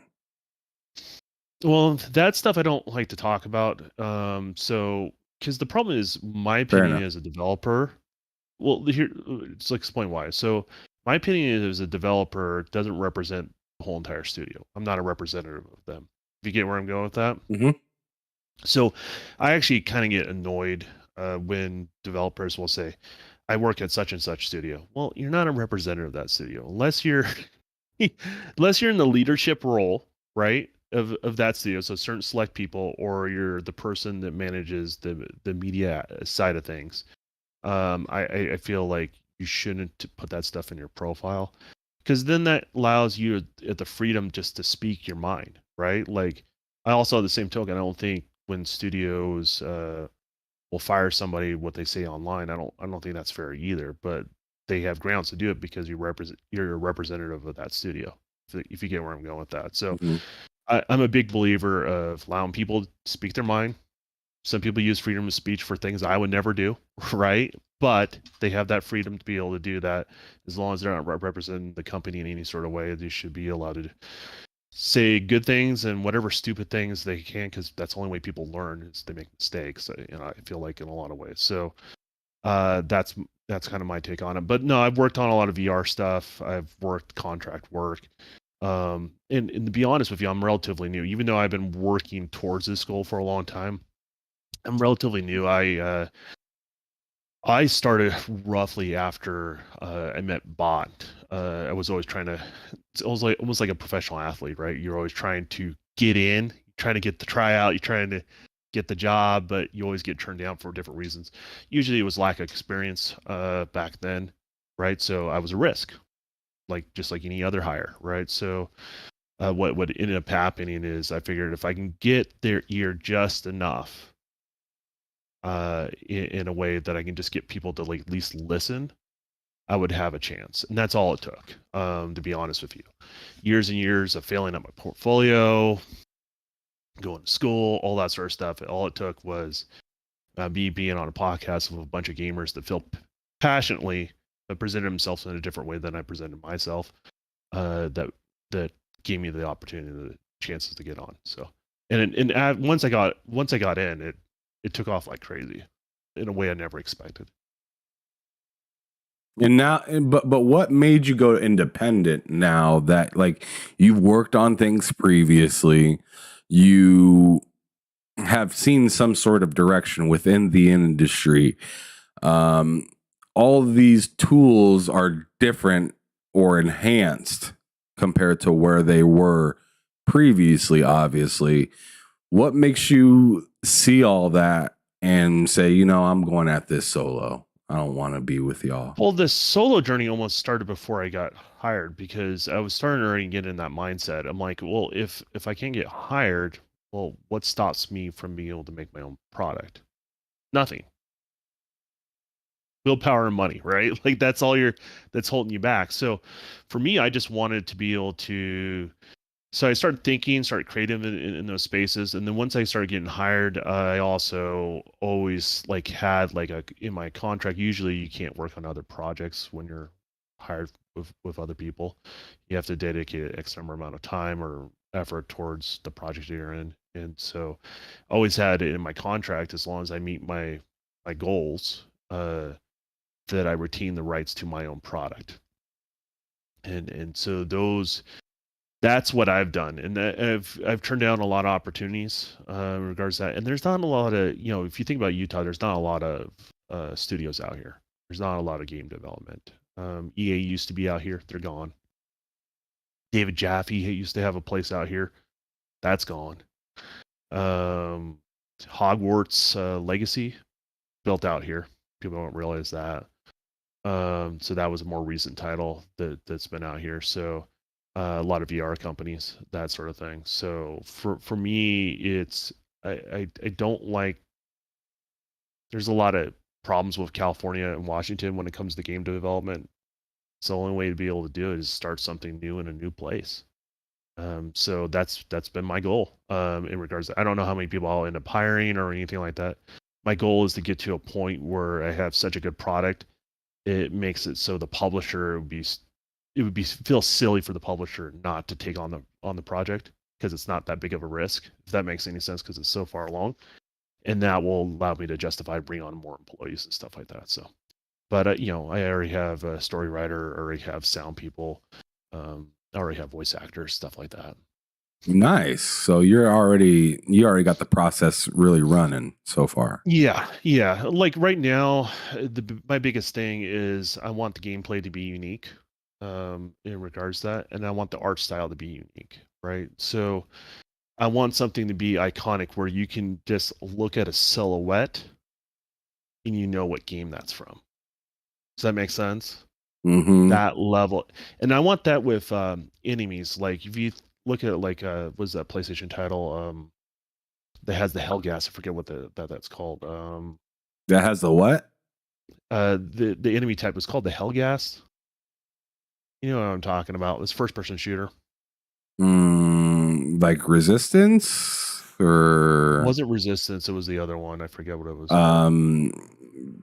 What is? It was a PlayStation 4 launch title. Oh, you're talking about Killzone. Killzone. if you, regardless of how people feel about the game, I know that's a controversial game amongst PlayStation gamers, but you can't say the enemy type of the Hellgas is not iconic, right? You look at those characters, you know what game that's from. You get where I'm going with that? Mm-hmm. So, like, there's something to that. Like, when you see, like, the Brumac on Gears of War, you see that silhouette, you know that's from Gears, right? If you get where I'm going with that, or you see the silhouette of the chainsaw gun, you know that's a Gears product. So part of it is creating something that just doesn't look like everything else, right?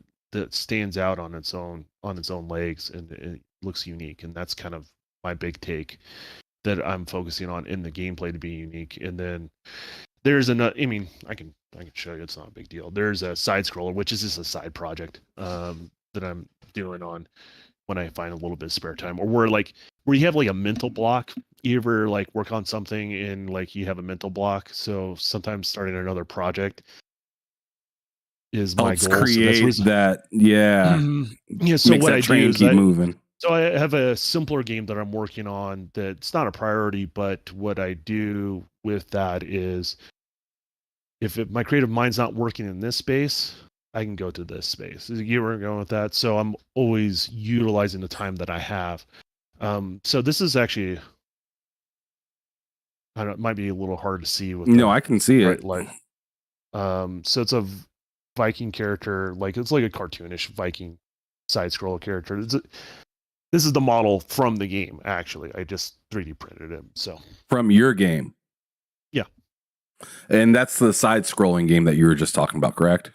Yeah, that's nothing that's going to brag about. It probably will just give me enough funding to work on my other project when I do release it. So, that's more or less the idea. How many years or months or whatever out would you say you are per game that you're working on right now? It's hard to say because I'm the only one working on it. Right. Fair enough. And I'm going through the discovery process. So, I would hope I would have a lot to show in the next couple of years or so. But, that's just kind of where I'm at right now. The thing is also, before I bring a team on, you want to establish what the game is first, right? Before you bring a bunch of other creatives on there. So they're inspired by the project you're making versus trying to change the project you're making. Yeah, clear direction, right? Exactly. And that's an issue with the industry as a whole. So the creativity, there's always like somebody at a publisher that says, well, this is what's hot right now. Okay, I get you. Well, that works against what I'm doing right now. I have a vision. These two things are not lining up. And I have no problem if you're my boss. If I, we all have bosses we have to work with, right? So that's not a big deal. But, for me, to have that creative freedom, I have to be able to branch off from a publisher. Does that make sense? No, absolutely. You gotta shed your own light on yourself. You can't try to take somebody else's light. Yeah, and I can fail. Like I'm failed a ton.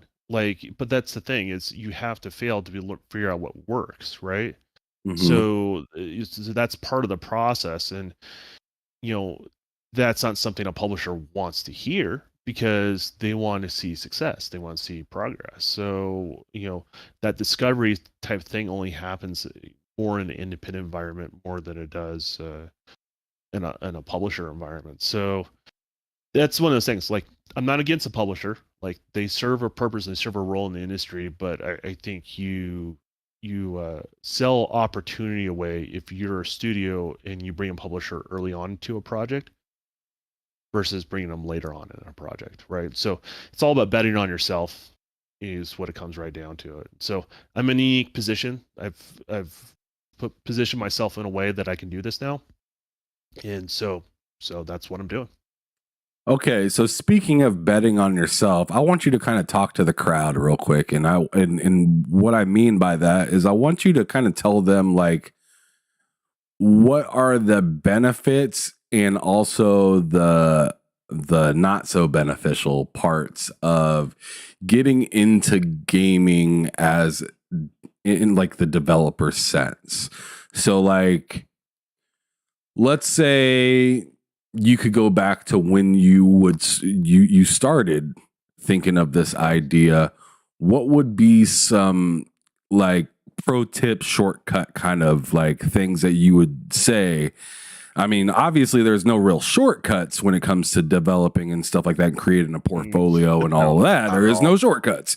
But what are some things that you would say to dodge doing when trying to enter this type of space? Something that you may have put more time in that you look back and say, man, that was a waste. Yeah, I can look at it retroactively from my perspective, but the goalposts are always moving. If you get where I'm going with that. So, give you an example of what's going on. So, teams were smaller, like let's say in 64 days when I had that inspiration, graduated from high school, right? Projects were much, much less people, less tools on the market.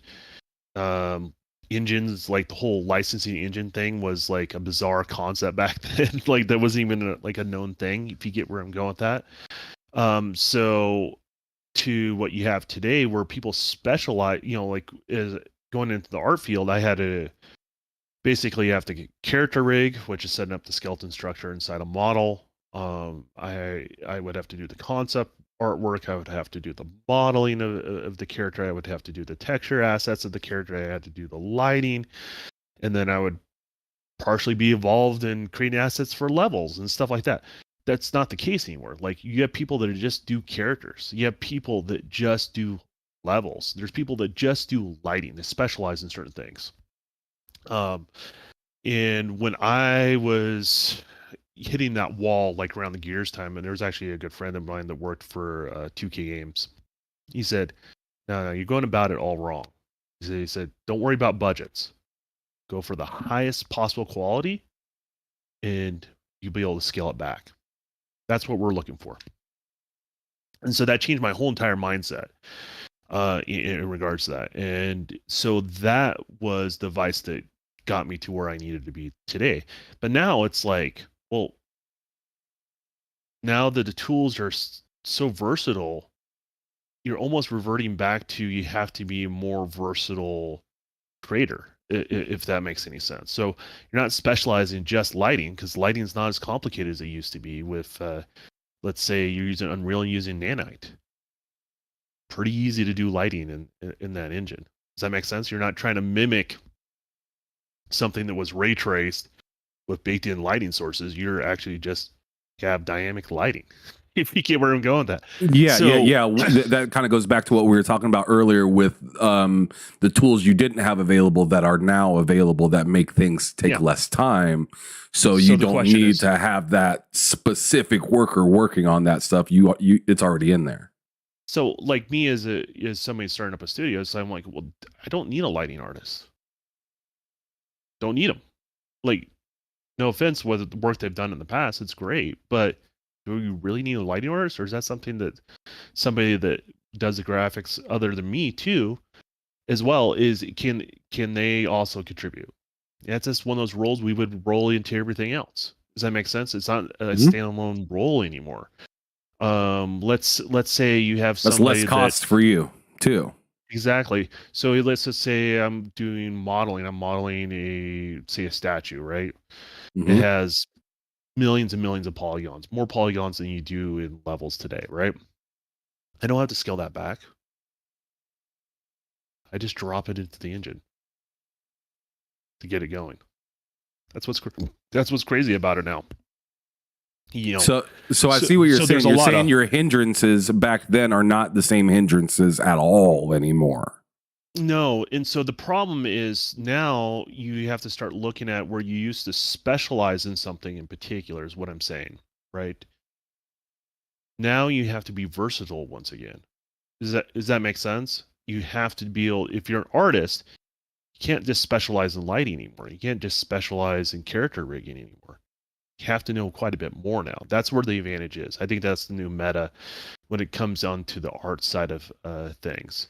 That's the whole goalpost part moving again, because you just said that, you didn't need that, then you needed that, and now you don't need it again. Exactly. But, well, that's the thing. And so that's where, all those struggles, all those years of struggling, trying to get into the industry and develop, because I was doing everything. I was doing my own character rigging. I was doing all that stuff, right?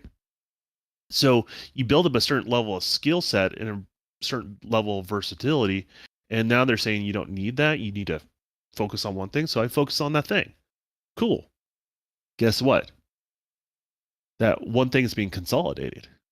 A lot of those things are being consolidated. So now what you're going to be seeing going forward, these big, teams that are just out of control, they're going to get smaller. Like Ubisoft, for instance. Well, I mean, you're seeing a lot in the industry kind of consolidating across the board. But it doesn't mean that. Here's the thing. I think a lot of people want to feel bad, and it does suck to lose a job. But right, what people need to understand, and people need to realize when dealing with all this sort of stuff, is there's still more jobs than there is talent out there. So at the end of the day, they'll be okay if they put themselves out there, especially if they have experience. If they have experience, once you have experience in the industry, it's really easy to get in. From there, it's going from one place to another. That's why you see people on Xbox now working on PlayStation, people on PlayStation now working on Xbox. It's just, they don't care. Yeah, you don't care. It's a job's a job. You got to. I'm just trying to show up and make my money, and put it towards something good. But at the end of the day, though, like when you're a creator, you don't. It's not about your favoritism of hardware, right? Like if you're a NVIDIA guy or an AMD guy, like no one gives a shit about that. I mean, you kind of care a little bit, right? But you don't give it this much weight. You give it this much weight. Does that make sense? That's how you don't care about looks at hardware. Do you not look? I'm guessing you don't look at the platform as much as you look at like what are you guys developing on. Exactly. So that's going to be the nightmare or the happy day. Yeah, well, the thing that they're most passionate about is their own work. Does that make sense? Sure. Yeah. So absolutely. They care more about their own work. So if the hardware limits their work in some sort of inconvenient way, maybe they may have a little axe to grind in that situation. But at the end of the day, that's the business, and it's not a big deal. So yeah, it's just, I don't know. It's just one of those things. Like when developers talk about like they start getting into the console hating business, like intentionally, like they're intentionally trying to go after gamers and stuff like that. That's where it gets a little weird to me, because to be honest with you, it's not like, if they're real creators, they care more about their project than they care about the hardware. That's what real creators do. I mean, in regards, because that's their baby. Their baby is that. Now, if you're a hardware engineer, of course your hardware is your baby, right? But when you're doing the software side of things, it's about what you want to create on that side of things. So it just depends. You actually said something that one of the creators of Naughty Dog said exactly that exact same thing. That we never got in. Yeah. Like one of his quotes was. And I heard this on the Iron Lords podcast or whatnot, but he is like, one of the reasons we got into gaming, it had nothing to do with the hardware, because he's like, we built for 3DO, we built things for EA and all this, or EA is not a hardware, but it's a publisher. He's just saying like, we built things for many different things, but the whole reason behind it was the passion behind the project more than it was the passion behind the platform. Yeah, the platform just enables the project to come to fruition, but they're more passionate about their software. I mean, that we all are when it comes right down to it. So, less like the hardware does something that's crippling for your project, right? Like, I mean, we're talking crippling, like not a resolution difference. We're talking like whole entire texture packs are not available, or it just can't run at the frame rate that you're targeting, or something along those lines. That's the only time when there's a little bit of that sort of bitterness. So, I typically cry foul on that sort of stuff, and it's okay to have a favoritism towards hardware. I mean, I do. Right now, I'm kind of in the NVIDIA Intel camp, and on the Xbox camp on the console side of things. But it's never from a place where I hate the other side. I want to be very clear about that. You know what I mean? Exactly. Especially as a developer, it's like, is the other side going to make me money too? Sure, take it. Well, I mean, I don't think Xbox is going to disappear or anything like that, but maybe by the time my project, all of a sudden Xbox folds up shop. Let's say that happens, right? Well, if I hate Sony, I'm screwed. really screwed, right? So Exactly. like that doesn't make any sense, in regards to that. Like I get the favorite, like especially when like someone's in high school, I get where like I can relate to someone who doesn't have the income to buy multiple consoles and they have that level of favoritism. I can understand as long as it's not in an unhealthy way. You're a passionate gamer, I don't care. But once it starts becoming like jabs at other people, or when it starts becoming like you have to lie about another platform to get your point across, then or to try to get one up on the other, then it's just you're in a weird space that just I don't feel 100% comfortable in, to be honest with you. I see you. Dragonheart Yobi says something in the chat that's pretty interesting. He said that's why I try to tell people when the issue of 30 FPS or 60 FPS comes up, 30 FPS isn't going anywhere anytime soon. And then he goes on to say, broke it down for me a few months back when when Gotham Knights dropped, and I'm so thankful. I am thankful. I thank him so much for that. Oh my goodness, I could not read that last part. But did you break something down for Yobi back in the day or something?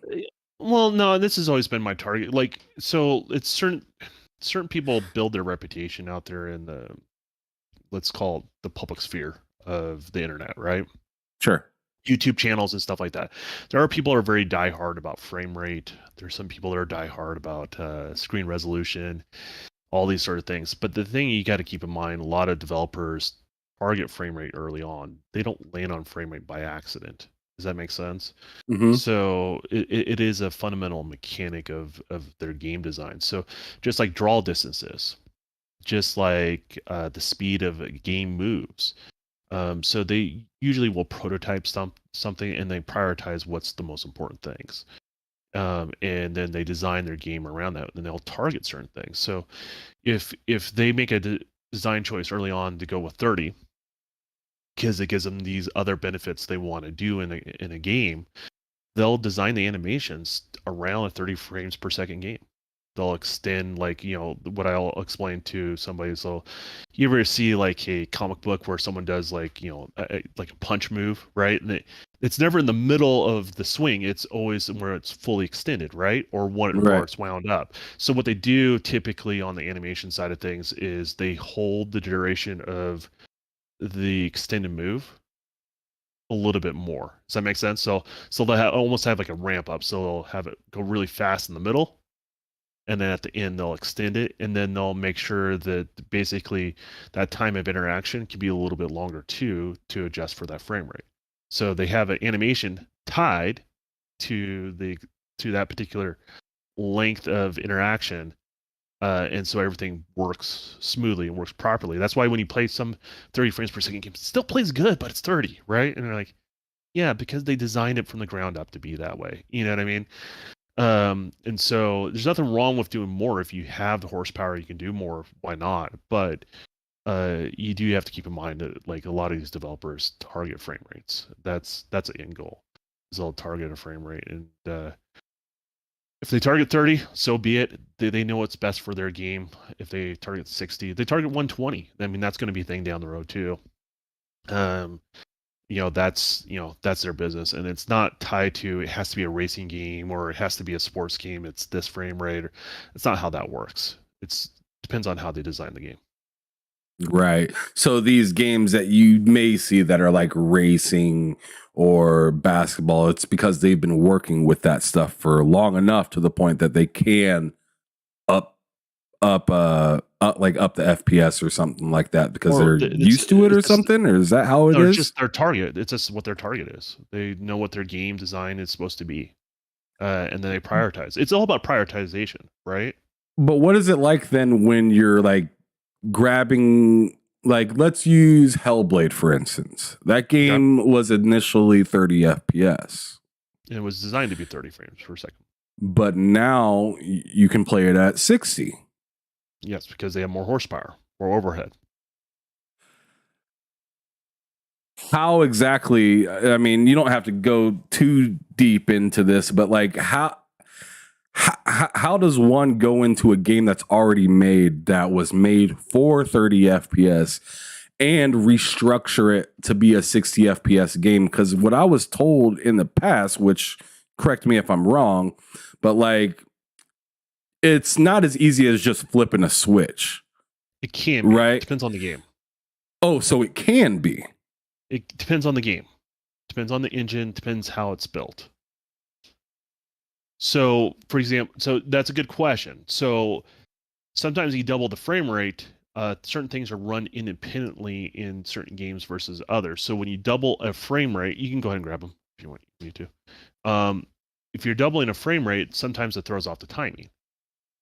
Right. That's what I heard about. Like you go to swing and you're in like you like the game isn't reacting properly because you it's supposed to be 30 sound FPS. Of the sword like a second later, right? There's like a delay, or you hear it's not synced up, right? In regards to that. So not every game's like that. Some games you can uncap it, and it just what it does, it just fills in the frames of the animation in between, and some games don't. That's why when when some people are very pro 60 frames per second and they were trying to push, they have this option on every game because there's some games that they forward compatible with the Xbox. Well, the games are designed in certain ways. The way the code is, it doesn't work, right? In regards to that. That's why you have some PC games where the frame rate's still capped. Even though you have the horsepower, they cap it, right? Because they don't design it that way. Now, it's like Bloodborne, for instance. Like Bloodborne was a big one that people were like 60 FPS, and then some people stood up and said, "Yo, like they can't just flip the switch for that because that game solely relies on timing, and that would screw up the timing of that game." Well, you could do it with 60 where you fill it in, but it depends on how the game is. I'm not going to pretend I know how their game is coded or written, or if there's a syncing issue that can occur. But yeah, you technically can. Does some games take more work than others to make it work that way? If that makes any sense. Yeah. And so that's just one of those things. It's not. I think people just need to pump the brakes and just say, hey, it's a design perspective of a game. A developer doesn't have anything against about going to a higher frame rate, but they just don't look at it as a priority. And before you want to argue with a developer, realize that they're trying to make the best possible game. They always come from the best intentions, right? They want to make the best possible game for people to enjoy. And if they felt it was crucial or make or break on the design of the game, they would have prioritized it. And then they didn't. Just what it comes right down to. So that's fine. Not a big deal. So, but you are correct. There are some games that will screw it up if you go from 30 to 60. So you can't do it with every game. But can you put additional work to make it work? Sure, you could. Yeah, but some people don't want to pay for that, right? Some people don't want to spend that extra dollars or time, possibly because either they're working on something else or maybe they just can't afford to get that done. Or it's, time is money, right? Exactly. Something I'm learning. I'm learning the hard way, right? Every time I make a YouTube video, I'm like, am I better off spending it on my game, or am I better taking this time on the YouTube video, right? So you start when you're not employed, right? And this is the real big thing. When you're employed, you don't think in that way because everything's kind of done for you, right? But when you're spending your own money to create something, to put something out there, you start looking at time much differently in regards to that. You look at it like, I only have a finite amount of time, so what am I going to do with the time that I have, spend it on stuff? So that's kind of them hours turn into minutes. Yeah, exactly. So like time is money, and when it comes right down to it. So the thing is, if you have more powerful hardware than say what your game was designed on previously, yes, you can patch the game. Yes, you can put effort to do it. In regards that you can do that with every game. Just the question is how much effort and how much time it's going to take, and what does it take away from by doing that. Okay, fair enough. Well, I'm happy to get that subject and that specific question that I asked there at the end out of the way. We got about 10 to 15 minutes left of this, and I just have a few other questions that aren't so much your history, on the game side of things.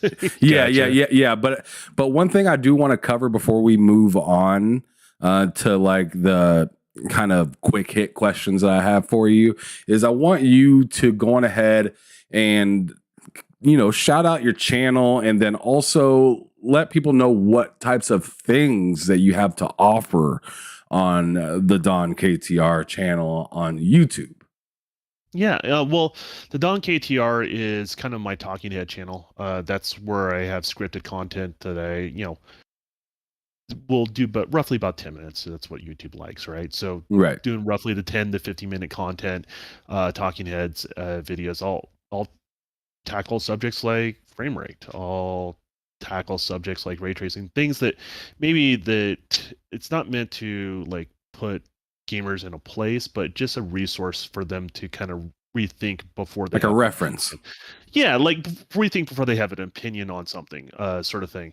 The other is, and it's anything I'm interested in gaming. So it can be the development side of things, and I think that's the part where most people are interested in. But it could be just talking how I enjoy a game to setting up something for live streaming, right? I've been really getting into that sort of thing, and I'm into it, but I don't know if other people are into it. So we'll see how that goes. But I'll have review of products I bought and purchased and stuff like that. That stuff's going to happen there. And then the other is going to be on my live stream channel. That's where you can interact with me live if I'm watching something that has to do like the latest like Xbox Direct, Developers Direct. I had a live stream on there, but also most of the time when I play a game, I stream them. Every game I play, I stream. Believe it or not. Do you ever talk about the development of a game while you're streaming it? Sometimes I'll get impressed by certain things that someone has done, and you'll see comments like that. In regards to, oh, they did it really good on the lighting source. Oh, that's a really interesting thing that they did there. Like you'll see me kind of like, little up in my house, you see little check boxes happening, right? Mm-hmm. Like, I see what you did there, sort of thing. So you'll see it from that perspective, but it's not something that I try to push onto people. And part of me too is part of the whole thing with the channel, and this is not overselling or any underselling it. It just more underselling than anything else. I'm trying to understand social media. I'm an older guy, right? Like that's the harsh reality, right? So, my thought is, can you create a positive space that people want to come, or is it all built on negativity? I don't think it's always built on negativity. I think you can build content on something that's positive out there, and that's something that I'm not always the best at, but I'm always striving for. And so that's what my end goal is, in regards to be a positive place for gamers to just interact, in regards to that. Like last night I was playing Gungur Grave, and I was hitting a boss. I'm like, I'm too old for this. My birthday was like a couple days ago. I'm like, I'm too old. I'm done. I'm putting it on easy mode. let's just blast through this. I'm like, because it was like one of those games I thought it was going to be like, oh yeah, I'll do 3 streams and I'm done and all that sort of stuff. No, what ended up happening is it ended up being a 6-part series. There's like 31 levels in that damn game. It's ridiculous. Right. It is a long game, man. It was fun though. I mean, I'll give it to that. I didn't realize it was a Japanese anime as well. So yeah, the cutscenes are pretty dope. Yeah, so for me, I enjoyed it. As far as all that stuff was concerned, but but you get to see that. You get to see somebody like that, just like, fine, put it on easy mode. I don't do it very often, but I just didn't have time. There's other games that come down the road. I haven't tried the new Xbox game that just dropped, the Hi-Fi Rush one. Hi-Fi Rush. I haven't even tried it yet, just because I'm behind on other stuff. But and then on weekday, so back to the channels, but I usually stream Wednesday, Friday, and Saturdays. Thursdays are a little bit unique. Every other Thursday, me and my wife would do a co-stream, in regards to that. So we're building up some equipment for my wife as well. So she'll be on camera eventually. Is she in another room? She's in the other room. She's playing on my old PC, actually, in literally on the other side of sheetrock over there. But we're going to get a camera, light set up, and all that sort of stuff. So congratulations. That's awesome. Yeah. She's done like when we done what game was that? We were doing Fighters. There was no reason for her to be on another console, right? It wasn't a split screen situation. So she was on camera with me on those sort of things. So that happens every once in a while. It's really kind of just teaching her, and this happens a lot in gaming, right? You have people that don't make the jump to 3D, right? We lost a lot of people out to that. My wife's one of those. So she'll play Cuphead and do really well, like ridiculously well. Cuphead's not an easy game, but you put her on anything as a first-person perspective, she's moving like a clock. Yeah, those twin sticks. Those twin sticks, when you're not used to that, but you're a gamer, it's hard thing to adopt. It's like that. What is it? You tap the top of your head and you do your belly rub in a circle. It's like that for people, right? Yeah. So she's learning that. So we're teaching her on Sea of Thieves. So we're gonna play through the what was it? The Pirates of the Caribbean DLC. So we're Jack Sparrow thing. Yeah, she's getting better. Like I can see her. Like she gets tired, she'll start moving like a clock again. But I can see her moving around corners more fluidity. She like starts picking it up because it's a slow enough pace game in regards to that. And don't tell her I turned her look around speed really slow, but I've been slowly moving it up on her when she doesn't know. So there you go. So it's kind of introducing her to moving those two sticks simultaneously. So so that's always, it's just a fun thing to see. It's fun to see someone, that you care about actually get into something you're into, but it's also fun to see them actually blossom and remember what it was like for you to go through that experience. And then now it's normal. I'll jump over a guy, spin around in a circle, shoot him in the head, all those sort of moves, right? But to see someone go through that, I think we lost a lot of people to gaming when we went to 3D and first person.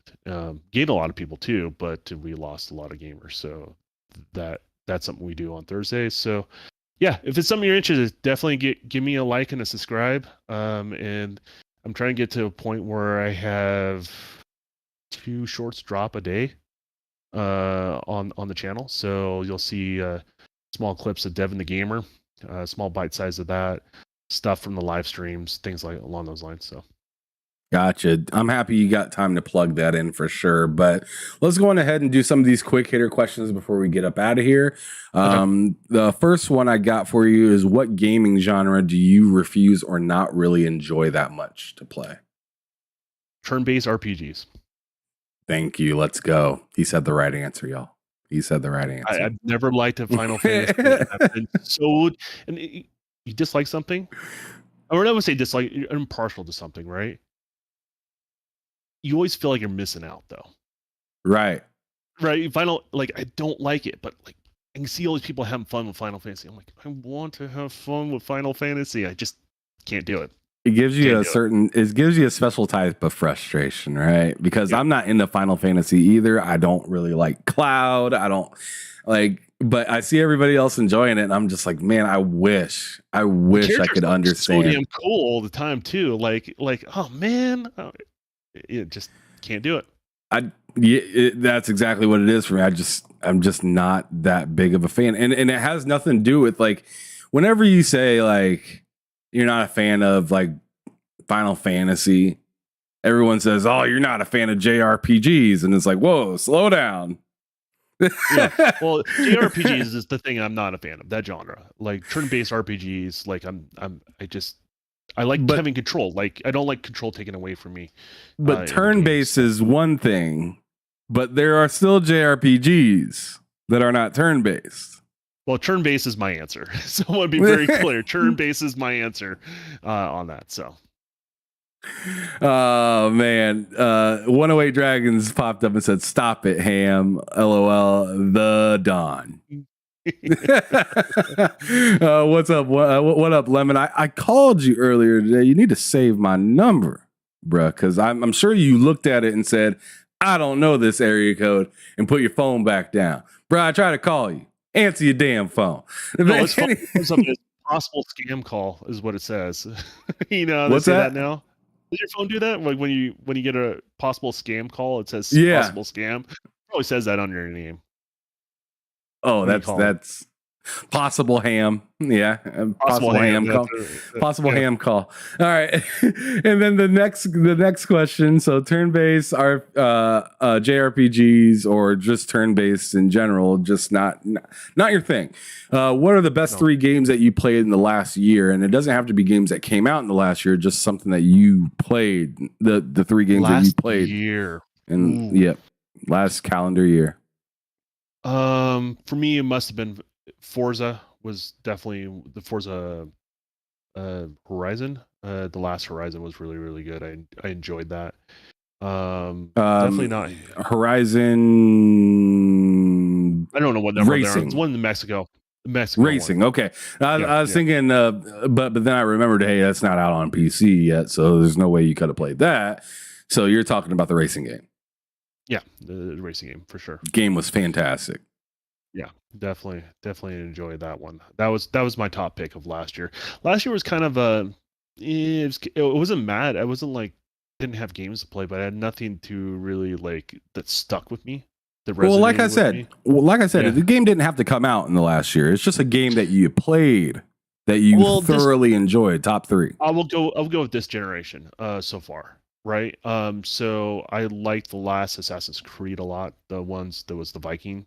Valhalla. That one I got sucked in. I didn't play the DLC yet, but I finished the game. That's a lot of time. I finished the game, and then I can't only do so much open world. So for me to finish an open world game that big says a lot. In regards to that, what else came out this generation so far? What came out at launch? I can't remember. Did you get the new Spider, or not the new, but any of the Spider-Mans on your PC yet? Yeah. Yes, I did. But I don't know if I would count those. Oh, wow. I liked them, but and definitely one of the reasons why I got the PlayStation 4, but to me that was almost like last gen. You know what I mean? Like it's not bad. It's not a knock. It's just it was just a previous generation. I can't remember what even came out at launch now on the Xbox. It's been so long, man. Well, on launch for the Series X, there wasn't a whole lot. I'll tell you that much. Well, there's a lot to be honest with you, but no, those are the 2 main games. It was Forza Horizon, and I would say I would stick with Forza Horizon and Valhalla. And Sir X-Man says for Don it was Hello Halo, and okay, he deleted it because obviously he messed up the comment that you gotta love Sir X-Man, but he's a gentleman that comes into your party like Miley Cyrus on a wrecking ball, right? And he goes and y'all start throwing like spitfiring suggestions for something from like the 3, like before you even realize what happened. He's like, you just listed 360 games. Like I have a backlog of this generation games I'm playing through right now. Nothing against those, but that's just how Sir X-Men is in regards to that. So okay, what he meant to say is Don plays Halo, and he knows I'm not lying. No, I do. It is kind of my fallback into that. But that's wild to hear. It's your fallback compared to what you said about the beginning of getting into Xbox. Yeah, but it's love and hate, right? So like Halo Infinite, not the answer, man. It's not the answer, but it's the closest thing to Halo 5 that has a player base. Player base on Halo 5 is dead. I can't get into a match on Halo 5. So if Halo 5 was still alive, I would play Halo 5 over Infinite. Wow. I know I wouldn't, but that's you. yeah, I know. There's a lot of people that don't like Halo 5. I gotcha. For me, it wasn't multiplayer. Multiplayer wasn't the problem. I had a problem. I just wasn't a huge fan of the story at Halo 5. Just too many holes for me, and seeing Halsey without her arm and being like, what the hell happened there? That was just something. It was just something. Yeah, you had to play Halo 4 Spartan Ops to know what happened to Halsey. That was a whole storyline that was in Halo 4's like this episodic content they did for campaign. Most people don't even know that exists. So that's the whole story. What happened? happened with Halsey. That's how she lost her arm and all that sort of stuff, and how she got kidnapped. Okay. Well, maybe I might have to go back and check that out. But continuing on to the last few questions we have, I have what is your most excited what's the game that you're most excited for this year, if any? There's about 6 games I'm excited for. Shit, that's a lot. 4 to 3 of them haven't been announced yet. Okay. So what are those? There's well, I can't tell them. They haven't been announced. Tell my announcement. Okay, fair enough. So what are the ones that have been announced that you can talk about? I'm excited about the new Hellblade. But you're saying, I said this year. What makes you think it's not coming out this year? All right, moving on, because I don't want to go down this road. What's the next game? Next game, the one I'm going to be playing is the Wanted Dead game. I'm going to be playing that next week. In regards to that, it's people that worked on the Ninja Gaiden series. I don't know if you've seen trailers for it. No. I've seen some gameplay of it. It looks fun, but I don't care so much about Metacritic, but it was really weird to see their score for that game. It was really rough, but I think reviewers are not. But so was Rise, right? And I absolutely adore Rise. So it doesn't mean I won't play it. It's just something that you see and it kind of leaves a stain. Yeah, well, the thing is, I don't think reviewers really have a job anymore, as far as I'm concerned. Like, so much content can be consumed so many different ways, right? So, like, you're not trying to get people to just like create an echo chamber of someone likes a bunch of games that you like, but like Metacritic, it's about the clicks, right? Like that's what they're trying to do. They're trying to drive traffic to their website, and they may say they're an honest reviewer, but at the end of the day, that's always in the back of their job description. If you get where I'm going with that, and a lot of these websites they don't have the traffic they once did. Matter of fact, every YouTuber is eating their lunch, right? One person just buys a webcam and plays a game and capture card. They're more credible immediately. Yeah, like people say, oh, you can pay off streamers and stuff like that. Sure, well then don't watch that person you don't trust. You can go watch hundreds of people out there. So my take is to get an idea if you like a game or not. Metacritic is it's an out-of-date concept, right? So it just doesn't work anymore for aggregate score. In regards to that, the only way they would be able to get Metacritic to work for games, I think, is do on a bell curve, right? So you take the outliers, right? There's a certain percentage of people that are going to just want to get clicks, right? So you take those outliers that are rate something ridiculously high, right? Just take them off the curve.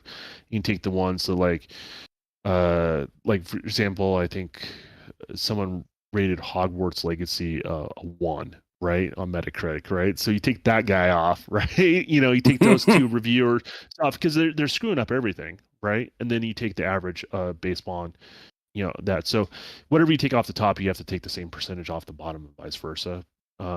And I think you would get a more accurate rating for people to count on, but they don't do that. So they just use these sites are just using Metacritic to drive traffic to their website. That's all it is. Fair enough. That's a fantastic way to put that.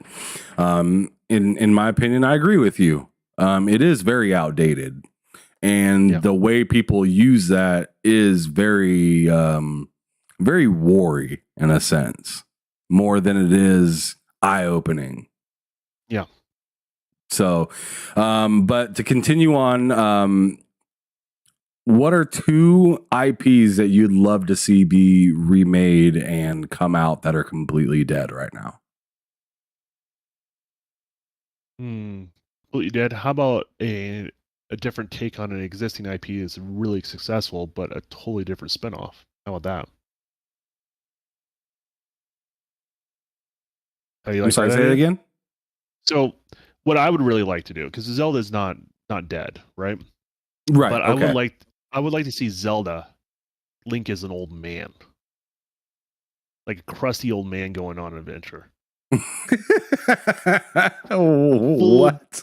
Full wizard's beard, right? He's got that old man strength going on. That would be a cool take, because you always see like the Legend of Zelda, it's almost like it reboots the story every time. Does that make sense? You get the same items, you get all that sort of stuff. But what happens when he has to go back and find all those treasures that he had before, but he hid them there, right? To keep them from other enemies and stuff like that. So you're reliving his youth and his past, but as an old man. I think that would be awesome. Kind of like give him the Kratos treatment for Link. I think that would be awesome. Freaky old man. That would be interesting to see for sure, because everybody knows him just as like a young boy, pretty much. Yeah, cranky old man. Like it could be like anything from his like he's married to Zelda for years, right? And so that's gonna hit you harder if someone kidnaps Princess Zelda. That's gonna hit you a lot harder as an old man than a young man. Absolutely. Different story. Different story, man. Dragonheart Yobi in the chat is poking the bear a little bit, because he says Don knows what he's talking about. He puts me onto Mass Effect Legendary Edition, and I had no idea. He said Gears 2 game is being worked on. One was already announced. Let Don cook. He also said it's one game that hasn't been announced, and people think this series is canceled. Wait and see. Do you know what Yobi's referring to? I don't know what he's referring to on the canceled. Oh yeah, I know which one he's referring to on that. I don't know if that one's going to come out this year. I'm looking forward to whenever they do it. Is that one of the things that you can't really speak on right now? Yeah, there's a couple from the publisher. Sometimes you wish like they wouldn't tell you stuff. Like you're just like, I don't want. Yeah, I'm curious, but I don't want that responsibility, right? Because it may come back to that person, so I'd rather not. But no, there's a couple of projects from a publisher that everyone thinks it's canceled, but they're not. They're just on the back burner. So, okay. I'm interested, but sure. They could be canceled eventually, but for the most part, it's about timing and concepts they wanted to introduce to it. So. All right, I got 3 more that I'm gonna ask. The 2 that I'm about to ask right now are kind of one question but 2 parts. The first one is what frustrates you about gaming, and you can take this question from whatever stance you want to take it. Whether it's you as a gamer, you as a developer, or whatever. How are you going to answer this question? Go on ahead. Yeah, I mean that's so many answers you can give. I know I get frustrated. My biggest issue, I need to have more patience. And we could always use that, more patience in regards to that. But I think what really frustrates me right now in gaming is the backbiting amongst gamers that I'm seeing in the public sphere. I don't think that helps anyone. I think that's counterproductive.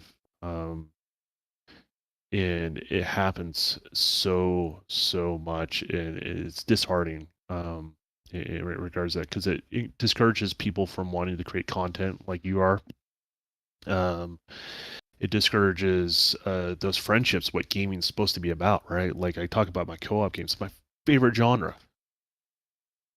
If you guys are always backbiting one another, who's going to enjoy a co-op game, right? Like in regards to that. So I think my biggest thing is you always have to take it back to the fundamentals, why you game as a gamer. And I really think if there's a lot of backbiting that tends to happen or anything, like what I would like to see people do is just play games with each other instead. Just take a break from everything else and just play games in regards to that. And then I would say the other thing that probably bothers me is a developer can't speak. And I've been very blessed. Everyone's treated me very well, actually, in the community as a whole. So I can't speak from me, right? But I can talk about other developers where they're trying to communicate something to the gamer, right? So they can have an understanding of what they're doing or where they're coming from. And people are so concerned about their own personal image or want to react to something that really hurts them. I think it really hurts them from the opportunity to actually learn from a developer. And so the natural reaction to developers, and me included, is we tend to be a broad brushstroke, right? But we tend to be reclusive, tend to not put themselves out there a lot. Right. I'm not that person. Like this whole YouTube thing it's more of an, trying to take care of my shortcomings as a person. Does that make sense? And putting myself out there because the world does interact online. But it's not naturally the case. So when they put their hand out there and they may not be the most graceful or most articulate, or they want to convey to their customers because they want to do what's best for the customer, a lot of times I do see them get attacked, and I think that's a disservice to the gamer, and I think it discourages the developer to reach out. It doesn't mean they will stop making games. It just means they stop interacting with the gamers, and which is unfortunate because they want to go even further into the shell. Yeah, like you go to E3, right? E3 is kind of a safe haven. Like people you've gone, you'll talk to them about their experiences and how open developers want to talk to gamers. That's because they're gamers themselves, right? So they work on a project, they're a gamer, and they want to share it with other gamers, and so it's that one time they're going to get to have that interaction with the general public, and they don't have to worry about the kind of the backbiting and the backlash, people trying to get clicks, all that sort of stuff. So, for me, I just want to see, I want to see more creators out there, but I also want to see more creators respect one another and respect gamers in regards to that. And if you don't like what a developer's putting out, just don't buy it. Right? There's a lot of things I don't enjoy. I don't dog on it. I don't try to take away from my joy from someone else enjoying a product. Just let gamers be gamers, and not every gamer is the same. It just doesn't exist. You know what I mean? So absolutely, no, it doesn't. Play the exact same game and be twins, and y'all will have totally different experiences. Exactly. So it doesn't matter. But on the other side of that question, I wanted to know what would be a dream come true to you in gaming as a whole. What, like, with work on? No, not to work on. I mean, if working on something was a dream come true to you, then yeah, sure, working on something. But this isn't a broad question. Yeah, I would like to see the Halo community finally come together. That's a hard one because it's a very divisive community amongst one another, right? Like there's always people that tend to be very bullheaded about what they like, and they're not open to other people like the series may like something else about the series. Does that make sense? Mm-hmm. And what I would like to see is on the Halo community, and this is a tall ask, but people come out of their own shell what they personally like and see what they're willing to adopt from what's out there, and be able to be a more commutative voice on there, because it's getting to the point I don't know if 343 can even. I know they have problems, but yeah, I don't know if they can count on the community to get a clear picture of what Halo community really is right now. It's all over the place. Yeah, you're right. And my buddy Matt Likes Games in the chat said LMAO, good luck. Yep. I'm not saying that I want that job. That's not the job I want. Hey, I said dream come true, Matt. I said dream come true. So like that's his dream. But the reason you got dreams sometimes, not all the times, but sometimes, is because it's unlikely. But absolutely.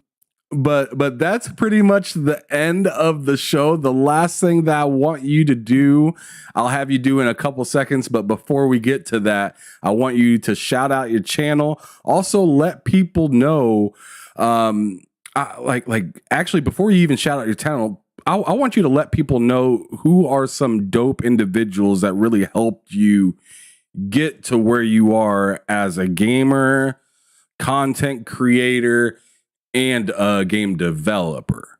Shoot. Yeah. So, the first one I want to shoot out is Xbot448. He's the one that gave me a voice that allow other developers to actually hear my voice, which was the final catalyst. I did all the other hard work, but it was the final catalyst that got me over the line. So shout out to that guy. He has his own channel. He does next podcast, I believe, on I think tonight. If I remember correctly, he's moved it to Thursdays. Usually this show is during that show, but I actually will be available to check it out this evening. Shout out to K Mega. He's a very passionate individual, but regardless of how you feel about him, positive or negatively, one thing you can say about that dude is he's got a big heart. So if you know that, if you know he has a big heart, you always will find something that you can have a good time hanging out with that guy. So check out his channel. He does live streams on Twitch and sometimes on his YouTube channel, but I think it's mostly Twitch. As of right now, that's what his format is. So KMega405, look him up on the creator side of things. Always going to shout out to those guys. Those guys have always been the most welcoming to me. It weren't for them, I probably wouldn't be even playing around with YouTube, to be honest with you.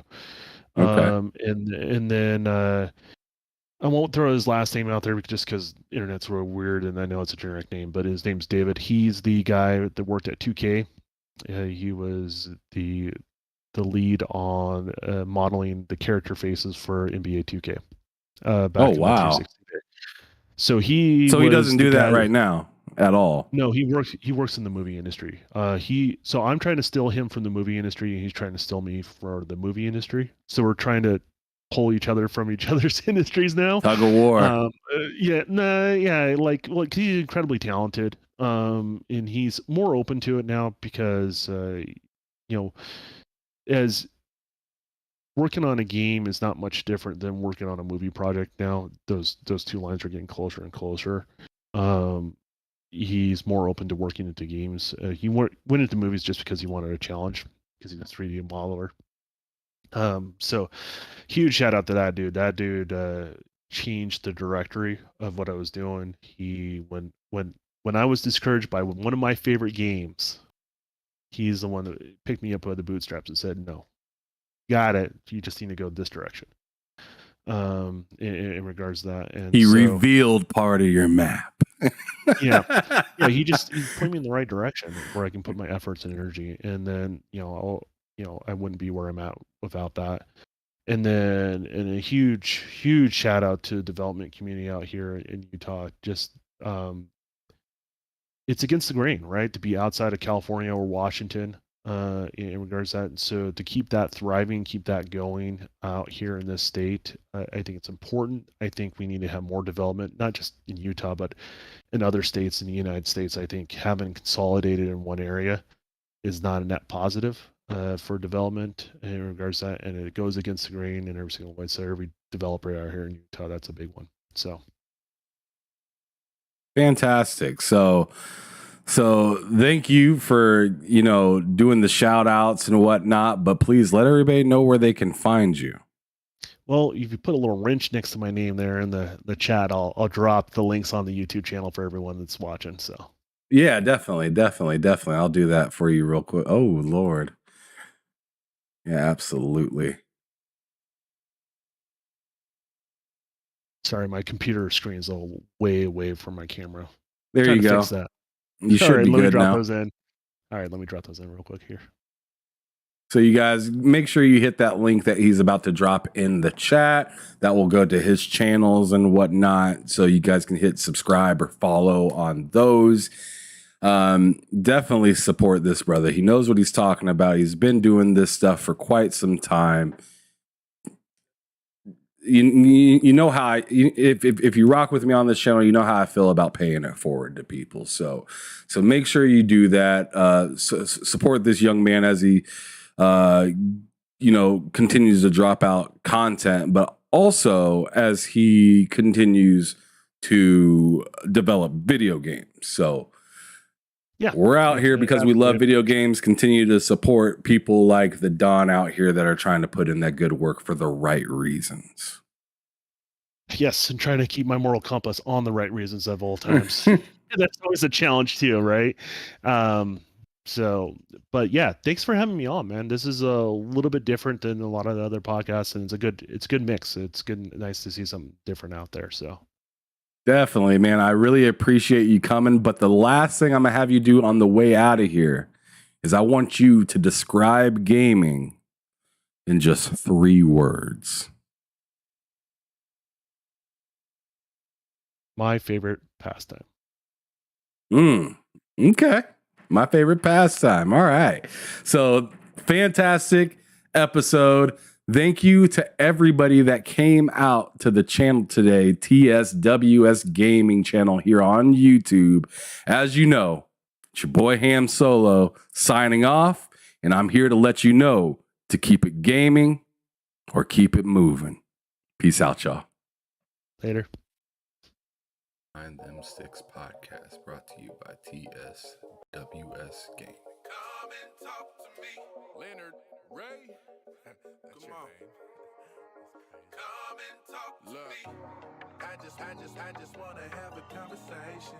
No, I'm not your type of baby. Listen, I'm just saying we can rule the world, just me and you. If you quit playing, won't you take a chance with me and have that conversation? I just wanna have that conversation with you. Come and talk to me. I just wanna have that conversation with you. Look, see we vibing and you know it's true. Baby, what it do? Do for me and I'ma do for you. No doubt about it. Boosie, I'm a Midwest king, looking for myself a queen. Ready to chase a dream with a dope